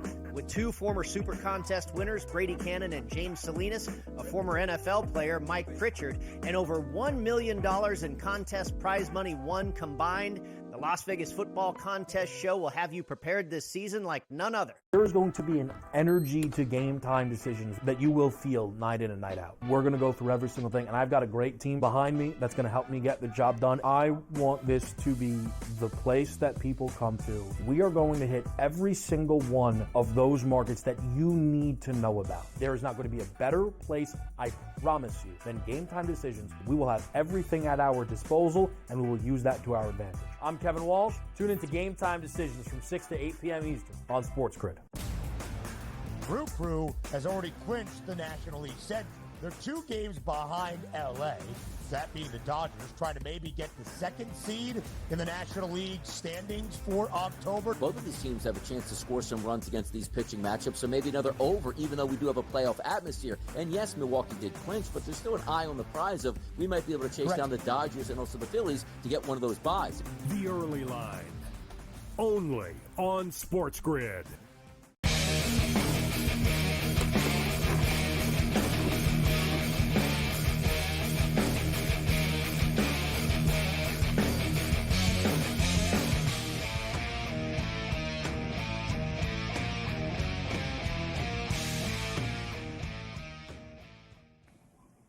All right, our analytics, our AI, which was us. We came up with Houston and San Diego being the optimal World Series bet to make. Houston Astros against San Diego, which would be a pretty cool old school jersey matchup, actually. But we can't dismiss the Philadelphia Phillies. The Phillies are a super dangerous team. They've been to the World Series before. They've got a bunch of dudes that have won World Series before on the team. Like, the Phillies are a super team. People don't talk about them in that way, but look at their payroll. Like, the Phillies are one of the highest spending teams in baseball. They're loaded with star players. They're going to be Philadelphia is one of the rare baseball stadiums that it is actually hard to play in. Those fans are nut jobs, and it's so loud. And, they're such a good home team in the postseason. So I do think Philadelphia are dangerous as well. Can't wait to see the baseball playoffs start 7 days from now, actually, guys. Regular season ends on Sunday. They got an off day Monday. If there's no play-ins, which there really could be some tiebreakers. And then Tuesday, the playoffs start. So, Sean, we'll learn a couple of more minutes with you here. We got football this week, NFL football. Cowboys are 9-1 the last 10 games against the Giants, 7-3 against the spread. They've only lost 2 times ever at MetLife Stadium since it's opened. They've been very dominant against the Giants in New York. And we got a Thursday night college football game this week, if you want to call it that. Unfortunately, the Thursday night game this week is Army and Temple. Army are 13.5-point favorites, total 45.5. I like Army. I mean, Temple's, I think, a terrible team. I'll lay 13.5. You got a short week, triple option. I mean, these guys, this isn't independent Army now. This is AAC Army. It's a conference game, big game for them. I think they're going to go out and run all over these guys. Come on, that's what they do. And they sprinkle in an occasional pass. Let's go Black Knights. I'll lay Army's like 13.5 Thursday. Friday, There's good games. Friday, it's interesting. You got Virginia Tech at Miami, Florida. Florida are laying 18.5 points. The Canes are getting a lot of hype right now. Virginia Tech coming off a loss against Rutgers this past weekend. And I'll tell you what, I only played 3. In the end, I ended up playing 3 college football futures. I played Liberty over 10.5 wins, which has been a effing sweat job, this team. Like, for a team that, they're going to win every game and stuff. Dude, like 2 of their 4 games so far this year, they've been down by double digits in the fourth quarter, and they come back. It's insane. This past game, they were down at the half, and they came back against East Carolina. But Liberty are still undefeated. I got Liberty over 10.5. I love the Rutgers pick over 6.5, and I put my money where my mouth was. And Rutgers, big win against Virginia Tech. I'm pretty much going to hit this now. That was sort of one of the, man, if they can get that Virginia Tech game. And now they got one more, though, to get me to 4. And I only need to win 3 games out of the next 8 games in the rest of the year here, is Washington Huskies at Rutgers on Friday night. Big time game. I read all the Jersey stuff and the Rutgers stuff. Most hype home game in almost Rutgers history. They're undefeated. They're winning games. You got the Washington Huskies rolling into town. It's a national television game on Fox TV on Friday night. Piscataway is going to be lit. Let me tell you, and it's already a pretty drunk place. I've been there. Rutgers, it's a pretty drunk environment. This is going to be a pretty wild scene on Friday night in Jersey. Let me tell you. Think about it, guys. Jersey doesn't have anything. The Giants aren't there. The Jets, exactly. Oh, yeah, it's going to be crazy. And I think they're going to beat Washington, too. I think they're better than Washington are right now. I agree. But it's not an upset. They're 2.5-point favorites. Exactly, Gabe. And Washington has to travel to Piscataway, New Jersey. Advantage Rutgers, tough team, physical. Yep. That's the thing. It's not a matchup for Washington. I'm on Rutgers, too. And we know this Husky team, Morency. Rutgers. I'd say under as well in this one. Rutgers in the unders. Probably something low. 23, 16, 20. I think it's going to be a low-scoring game. So, Rutgers. I like Rutgers. I would get done. It will be a smash-mouth game. Washington's defense is good, right? Their offense is sort of hit or miss. It's a new system, new coach. Problem with the Washington Huskies is they're going to be good again. Their problem is they got Fish is in there. We know what a great coach Fish is. He's good. But he needs he's a dual-threat quarterback guy. He had Fertitta, but Fertitta didn't go with him. Fertitta said, no, coach, I love you, but I'm staying in Arizona. Right? So and Will Rogers is not a dual threat guy. Once they get a running quarterback, sort of dual threat quarterback in his system, Washington offense will start rolling. But Will Rogers just isn't a guy for that system. Mississippi State. Yeah, Mississippi State. Yeah. That's him.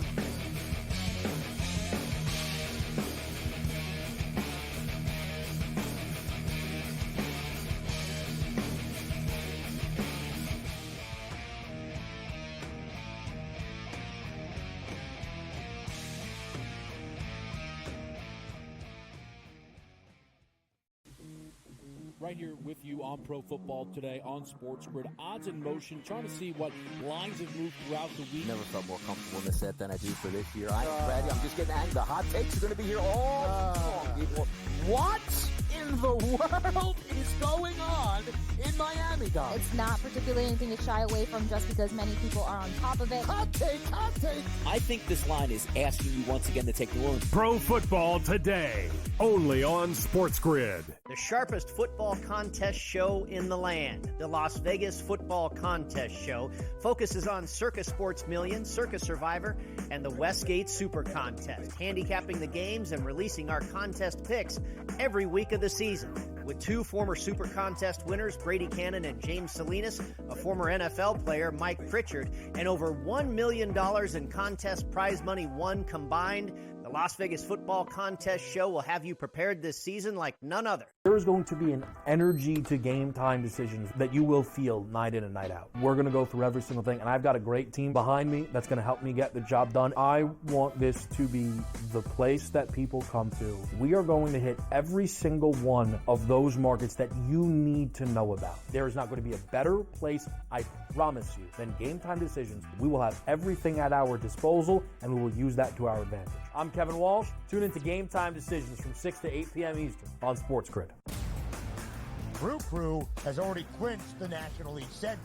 They're 2 games behind LA, that being the Dodgers, trying to maybe get the 2nd seed in the National League standings for October. Both of these teams have a chance to score some runs against these pitching matchups, so maybe another over, even though we do have a playoff atmosphere. And yes, Milwaukee did clinch, but there's still an eye on the prize of we might be able to chase down the Dodgers and also the Phillies to get one of those buys. The early line, only on SportsGrid.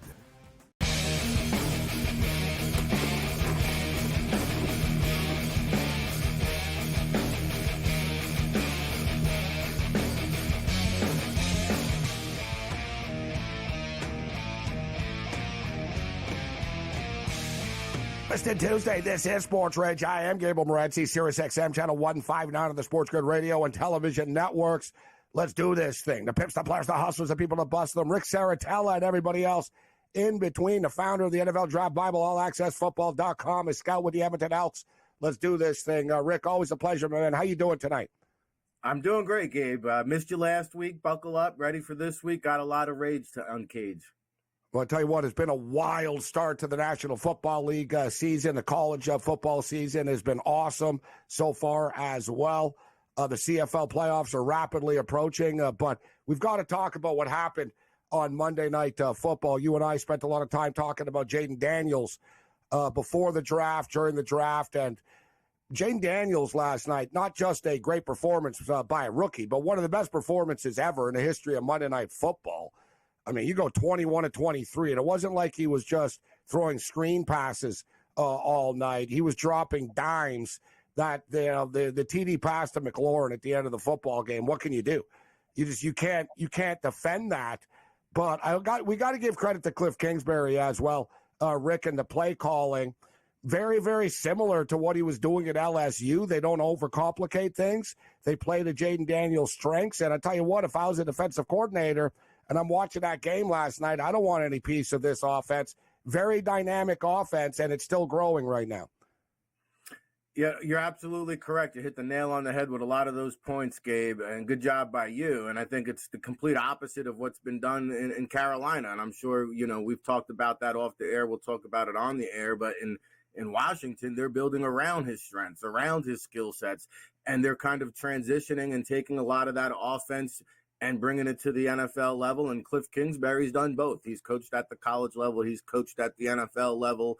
He can connect with these guys. It's all clicking, right? And now you saw a couple runs there, one specifically where he took a big hit on the throwing shoulder. And I think it was Steve Mariucci on NFL Network breaking it down like, hey, if I'm the head coach, I'm pulling him aside over here. Like, hey, let's live to see another down. That's where you get scared. But in terms of talent, ability, I mean, he can turn the Commanders into instant contenders if he can just stay healthy. And let's talk about Josh Allen's performance last night. And that was a quarterback clinic, 2 quarterback clinics last night by an MVP candidate and a Rookie of the Year candidate. But, Josh Allen and this Buffalo Bill offense really, really clicking right now. And, It's not like Josh Allen suddenly changed. I can't overemphasize the importance, Rick, and I'm sure you would agree, of play calling and offensive coordinating. Just point blank. I mean, Josh Allen's already good. We know he's good. And he's making better decisions, but they're also taking him out of a lot of situations in which he was forced into making a bad decision. They're running the ball a hell of a lot more, and it's not just lip service. They mean it. James Cook is starting to really get dialed in right now. Another very dynamic offense in which, if you're a defensive coordinator, you don't really know what the Bills are going to do.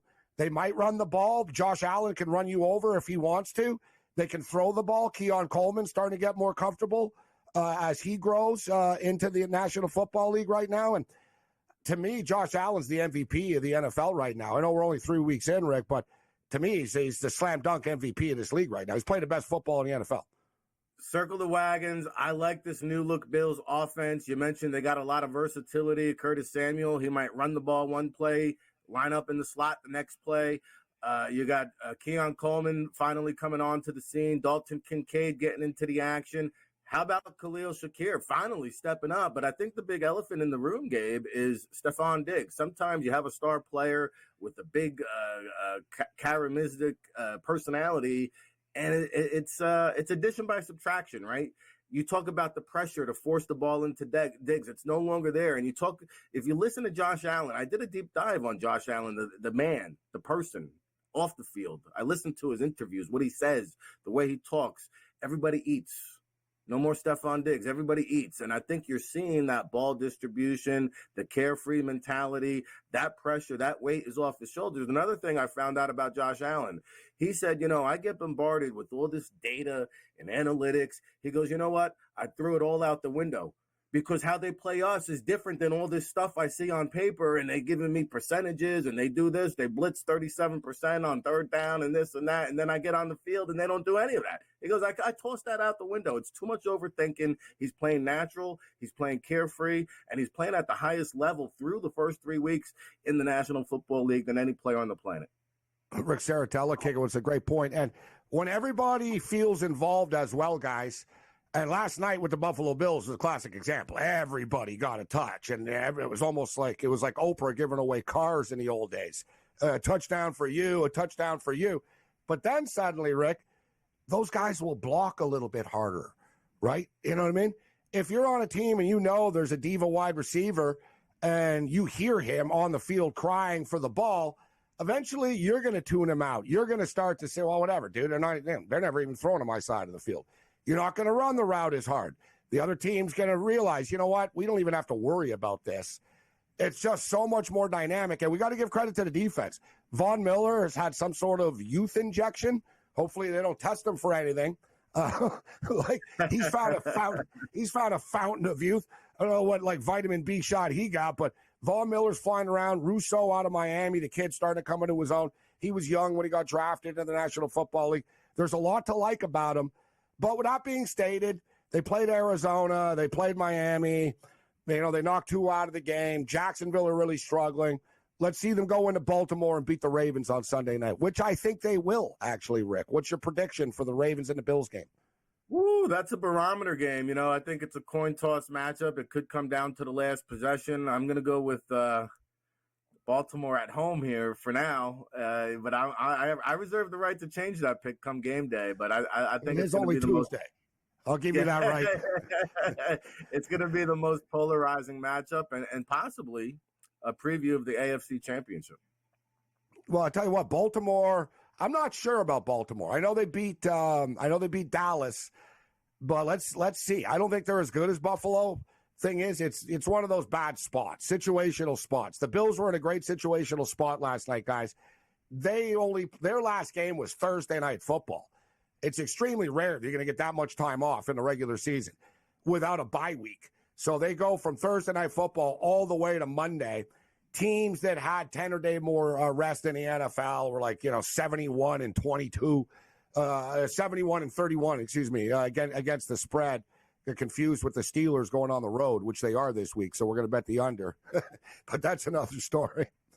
But so now, you play on Monday Night Football. Now you're going on the road on Sunday Night Football. Now you're in this little mini or short week, but big time football game. So we're kicking it with Rick Saratella. Rick, I brought up the MVP, and I think that Josh Allen was like plus 800, plus 900 range, plus 850 range before the year started. Now he's all the way down to like plus 200 at some sports books.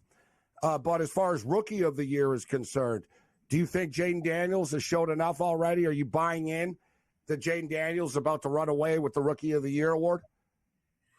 Well, there's a lot of football left to be played. And again, I do have my durability concerns and issues there. So I don't think it's a slam dunk, but I would say through the first 3 weeks of the season, he is the odds-on favorite. And we shall see, how it all unfolds. I think with the MVP, a lot of it has to do with winning. So the Bills need to take care of business. They need to capture that AFC East.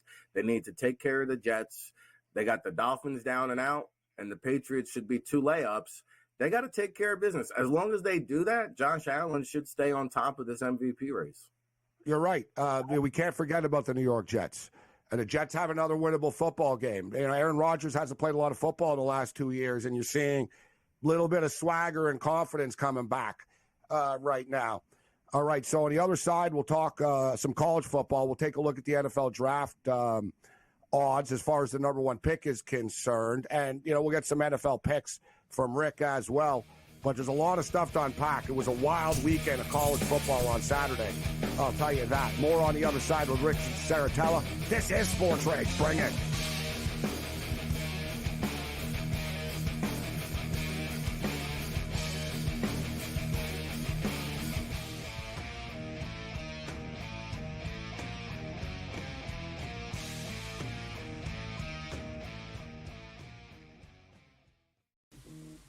Right here with you on Pro Football Today on SportsGrid. Odds in motion, trying to see what lines have moved throughout the week. Never felt more comfortable in this set than I do for this year. Brady, I'm just getting angry. The hot takes are going to be here all long, people. What in the world is going on in Miami, Dom? It's not particularly anything to shy away from just because many people are on top of it. Hot take. I think this line is asking you once again to take New Orleans. Pro Football Today, only on SportsGrid. The sharpest football contest show in the land, the Las Vegas Football Contest Show, focuses on Circa Sports Million, Circa Survivor, and the Westgate Super Contest, handicapping the games and releasing our contest picks every week of the season. With 2 former Super Contest winners, Brady Cannon and James Salinas, a former NFL player, Mike Pritchard, and over $1 million in contest prize money won combined, the Las Vegas Football Contest Show will have you prepared this season like none other. There is going to be an energy to game time decisions that you will feel night in and night out. We're going to go through every single thing, and I've got a great team behind me that's going to help me get the job done. I want this to be the place that people come to. We are going to hit every single one of those markets that you need to know about. There is not going to be a better place, I promise you, than Game Time Decisions. We will have everything at our disposal, and we will use that to our advantage. I'm Kevin Walsh. Tune into Game Time Decisions from 6 to 8 p.m. Eastern on SportsGrid. Brew Crew has already clinched the National League Central. They're 2 games behind LA, that being the Dodgers, trying to maybe get the 2nd seed in the National League standings for October. Both of these teams have a chance to score some runs against these pitching matchups, so maybe another over, even though we do have a playoff atmosphere. And yes, Milwaukee did clinch, but there's still an eye on the prize of we might be able to chase down the Dodgers and also the Phillies to get one of those buys. The early line, only on SportsGrid.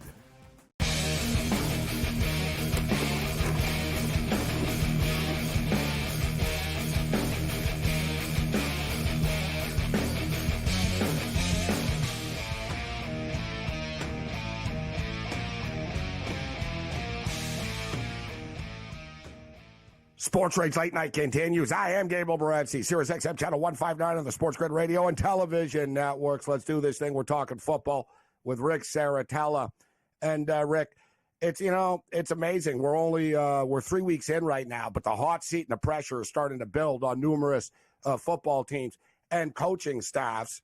And I think the pressure, what a difference one game can make this early in the season, though, for the New York Football Giants. They lose that game to the Cleveland Browns, and, the Dable getting fired stuff will just, start to get louder.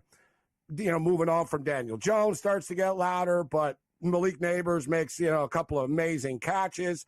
Giants win the football game. Cleveland are a very mediocre to bad football team right now.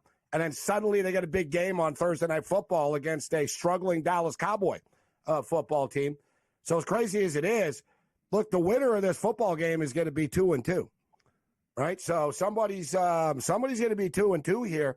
Can it be the New York Giants? They've lost 9 of the last 10 games to the Dallas Cowboys, Rick. Are the Cowboys going to get back on track? Can the Giants actually win a big football game at home and shock all of us in doing it? I like Dallas here in a big way. Dak Prescott has kind of been the Giants' baby daddy, and I mean, he's owned them. He comes up big. I think he's due for a big game. Look out for CeeDee Lamb. I think the Giants' secondary is kind of their area of weakness. But I will say, I mean, this Giants' defensive line is as good as it gets in the NFL. You got Burns, you got Dexter Lawrence, you got Thibodeau coming at you. So I do think the Giants, saved face, but give it a couple days. You can only fool me so many times with this Daniel Jones act and the Giants' social media. Like, just stop it, okay? Stop it with this Danny Dimes. Let's see how they do in this divisional matchup. But I think Dallas comes out. I think they take command early. I think they go up early. I think this is a big romp for Dallas. They're due for a bust-out game. Unfortunately, it's going to come in the Meadowlands this week. So there was so much stuff that happened over the weekend. There's all these big upsets in the National Football League, but let's take a look at Saturday. Michigan wins Old School. They throw for 32 yards and somehow beat the USC Trojans by just playing Bo Schembechler Michigan football. That's how the day got started, with an old school smash mouth college football game, which was actually cool to see. It really it's funny because I watched a lot of highlights before, and even on my own I was watching old YouTube Rose Bowl clips at USC, and they showed a clip of Leroy Horde busting a big run to win the Rose Bowl against USC. And Mullings, it was almost like deja vu all over again. So it was like a nice sort of throwback, old school college football, USC versus Michigan. But then late Saturday night, it ends with a Hail Mary. And speaking of Michigan, they show the Hail Mary clip of Colorado. Yes. So Colorado were down. They're at midfield. They need a touchdown. They're down to their last 2 snaps. And, of course, they bring it up and they show the clip quickly. Well, if anybody knows a thing or two about Hail Marys, it's Colorado Buffalo fans and the Colorado, Colorado. And they show the clip of Cordell Stewart. And I'm a Michigan fan. I still can't believe that pass. When you see it, bro, he was on his own. Michael Westbrook. And you know what's crazy? The guy that caught this one was Wester. But anyways, on the third down, on the second to last play, Shedeur Sanders puts it right on the money. Somehow Baylor have a one-on-one coverage. A wide receiver gets behind the kid on Baylor, and it basically hit him in the face. Like, I think it surprised him that it got there, and it was like, oh, my God, you guys actually could have just pulled this off. And then on 4th down, or the last play of the game, Shedeur Sanders, against his body, running under pressure, with a flick of the wrist, throws it like 55 yards in the air on the money for a game-winning touchdown. And when I saw that, Rick, I said, yeah, you know what? I guess we'll deal with the baggage after all, because this kid is a winner, bro. Like, you can't teach that, Rick, what he did. Like, you can't teach that. He's got bodies flying around him. His team sucks. That's the thing with Shedeur, guys. Wait till he gets in the NFL and he's around better players. He's on a bad team right now. Well, and I think because his father is Deion Sanders, he kind of gets this pretty boy reputation, but he's tough as nails now. He's as tough as they come. That's a crap offensive line. He's got less than 2.5 seconds to throw the ball on every play. And you're right, the uncanny ability to throw these off-platform throws is the skill set I'm most impressed by. And sometimes it just looks ugly, but, man, it gets there and he gets the job done. This is the most exciting team in college football, and that Baylor squad's a pretty good team now. Baylor's going to have a big bounce-back season. That was a big victory for the Buffaloes. And I do want to mention, go back to that Michigan game with USC, because what they did, they had to shake things up. Shout out to Sharon, the coach there at Michigan, because they needed to shake things up. And you can't prepare for that triple-headed monster with Orji, the quarterback, and now Mullins. And I'll tell you what, Donovan Edwards is almost like the third on the totem pole in that backfield. Once again, he's getting pushed aside. Like you figured it would be his turn. It's What? unbelievable. He fumbled. Yeah. And he fumbled, so they were like, we're going to Mullins on the last one.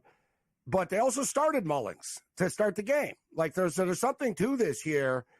In which, Mullins used to be a linebacker. He used to be a linebacker, right? This kid just runs you over, man. That's right. He's a former linebacker. He's feisty as hell. And I think that's the difference, because I went back and watched Donovan Edwards, and he's just not breaking through the tackles. He's not fighting for the extra yardage and putting his head down and battling and turning his legs. And he's almost stopping upon contact. And he's a big almost 250-pound back now. He needs to put his head down and run some people over, and I think regain some confidence with that Michigan coaching staff. We got to get out of here. We're running out of time. But I'll tell you what, I noticed that with Donovan Edwards. It's like he's trying to hit the home run all the time, and if he doesn't pop it early, he gives up on it. Right? Because, he got used to these, big explosive runs, and you're always sort of waiting for it. But you can see Mullins is sort of the guy that they trust right now. And Mullins' run, bro, that 63-yard run with the game on the line, that's like a legendary Michigan run. Like running people over, a spin move, because they certainly couldn't throw the ball.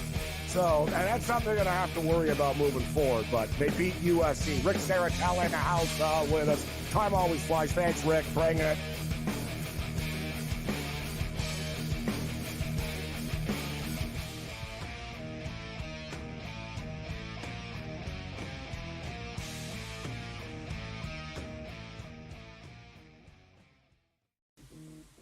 Right here with you on Pro Football Today on SportsGrid. Odds in motion, trying to see what lines have moved throughout the week. Never felt more comfortable in the set than I do for this year. Brady, I'm just getting angry. The hot takes are going to be here all long, people.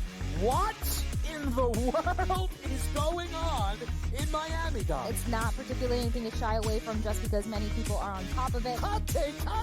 I think this line is asking you once again to take New Orleans. Pro Football Today, only on SportsGrid. The sharpest football contest show in the land, the Las Vegas Football Contest Show, focuses on Circus Sports Million, Circus Survivor, and the Westgate Super Contest, handicapping the games and releasing our contest picks every week of the season. With two former Super Contest winners, Brady Cannon and James Salinas, a former NFL player, Mike Pritchard, and over $1 million in contest prize money won combined, the Las Vegas Football Contest Show will have you prepared this season like none other. There is going to be an energy to game time decisions that you will feel night in and night out. We're going to go through every single thing, and I've got a great team behind me that's going to help me get the job done. I want this to be the place that people come to. We are going to hit every single one of those markets that you need to know about. There is not going to be a better place, I promise you, than Game Time Decisions. We will have everything at our disposal, and we will use that to our advantage. I'm Kevin Walsh. Tune into Game Time Decisions from 6 to 8 p.m. Eastern on SportsGrid. Brew Crew has already clinched the National League Central. They're 2 games behind LA, that being the Dodgers, trying to maybe get the 2nd seed in the National League standings for October. Both of these teams have a chance to score some runs against these pitching matchups, so maybe another over, even though we do have a playoff atmosphere. And yes, Milwaukee did clinch, but there's still an eye on the prize of we might be able to chase down the Dodgers and also the Phillies to get one of those buys. The early line, only on SportsGrid.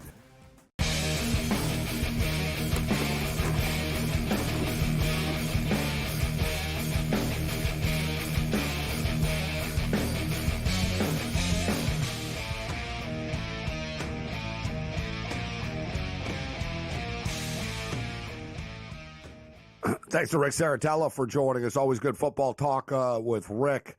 And as we were stating, Shedeur Sanders, I think, there's some mock drafts are starting to pop up right now, and Shedeur Sanders is plus 700 to be the number 1 pick in the NFL draft. The favorite is Carson Beck, which I've never really fully bought into, to be honest. We haven't really seen him enough, right, to know. Georgia drill everybody all the time. They played a really close game against Kentucky. He looked okay, but he doesn't look like, oh, yeah, this isn't Like, he was sort of anointed as the number one pick. So where I'm going with this is I don't think he's going to be the number one pick. I don't think Carson Beck will be the number one pick. And I think Shedeur Sanders legitimately could be. There's baggage with there's no doubt, like, you've got to deal with stuff. You're going to have to deal with Dion. They're going to, they're going to be a load to deal with, right? As far as just getting what they want, how they want it, etc. But when you look at the college, when you look at the number one pick odds right now, Carson Beck from Georgia is number one at plus 400. Quinn Ewers plus 700. Quinn Ewers is good, but he's not physically impressive enough. Like, he won't be the number one pick of the draft, Quinn Ewers. He'll get drafted and stuff, but he's not going to be the number one pick. Then you get to Shedeur Sanders at plus 700, Travis Hunter plus 900, Cam Ward 10-1, James Pierce Jr. 10-1. So, Cam Ward is really good, but I don't think he's going to go ahead of Shedeur Sanders. I don't think it's crazy to sprinkle on Shedeur Sanders right now at plus 700. And who's he going to end up with? Who's going to be the worst team in the NFL when it's all said and done? Maybe the Tennessee Titans, right? The Titans could be the ones that, will be the ones at the end that have the number one pick in the draft. Carolina need to be careful too. Like, these teams, sort of like with Tennessee, they need to start Will Levis. You can't just sit him now because he's struggling. Of course he's struggling. The guy's played like 10 games in the NFL. So they're going to need to figure out, like, okay, if is he our guy or not? And your chance, the time that you get to prove yourself in a modern NFL isn't really long.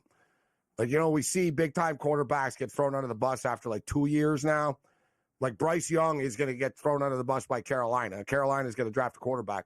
So, like, if you bring in Andy Dalton, so what? Dalton's going to help you win 4 games or something, and you're just going to screw yourself for the draft pick. You need to be careful with that. But I believe that Shedeur Sanders, guys, at plus 700 has a legitimate chance of being the top pick in the draft. Anybody that watched that Hail Mary, like, yeah, he's got attitude, and he's not the best teammate at times. He runs it, he'll throw the old line under the bus. But you can't teach, like, what he does. You just can't teach it. Like, he's got that prime time Sanders thing in him that you can't teach. And like, he's surrounded, like, by a terrible offensive line. And I was reading what one scout was talking about, or a general manager was talking about Shedeur Sanders. And he was talking about the fact it's like a goalie, Cam, playing in the Quebec Major Junior League. Mm-hmm. You face more shots. There's bad defense. So you're going to be more in tune. Like, you get a goalie that's faced 57 shots a game in the Q League. You get to the NHL, you're only facing 30 shots suddenly. It's, you're battle tested. Shedeur Sanders thinks faster than any of these other kids do. Like, he literally has like 1.3 seconds to pass. He drops back and he's getting it from all angles, and he still completes these passes by dissecting the defense as quickly as he does. It's amazing stuff that you can't teach. So for you bettors out there, Shedeur Sanders, number one pick in the NFL draft, plus 700 is, I think it's a good play. I think he's going to be in the mix, and I think he's better than Carson Beck. He's got the it factor. Beck's just another sort of guy, right? Beck's a guy loaded with star players on Georgia, and we'll learn a lot about Beck this week going to Tuscaloosa to take on Alabama, actually. So on the way out here, here's my boy Kurt Brackenberry we were talking about earlier. If you were tuning in, this is one of his saner shots. This is like a team club shot. Yeah, you're right.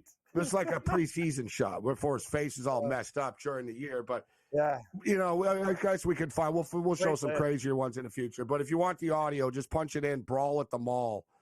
And you'll Bob Nussmeier, that was the announcer that I was thinking of earlier. Bob Nussmeier was the play-by-play man. Great Boston area broadcaster. So tomorrow night, we'll have more baseball talk tomorrow night. We got the President's Cup coming up in Montreal as well this week. And, of course, Alabama and Georgia this week. We'll start breaking that game down in its entirety. Other than that, you're on your own later.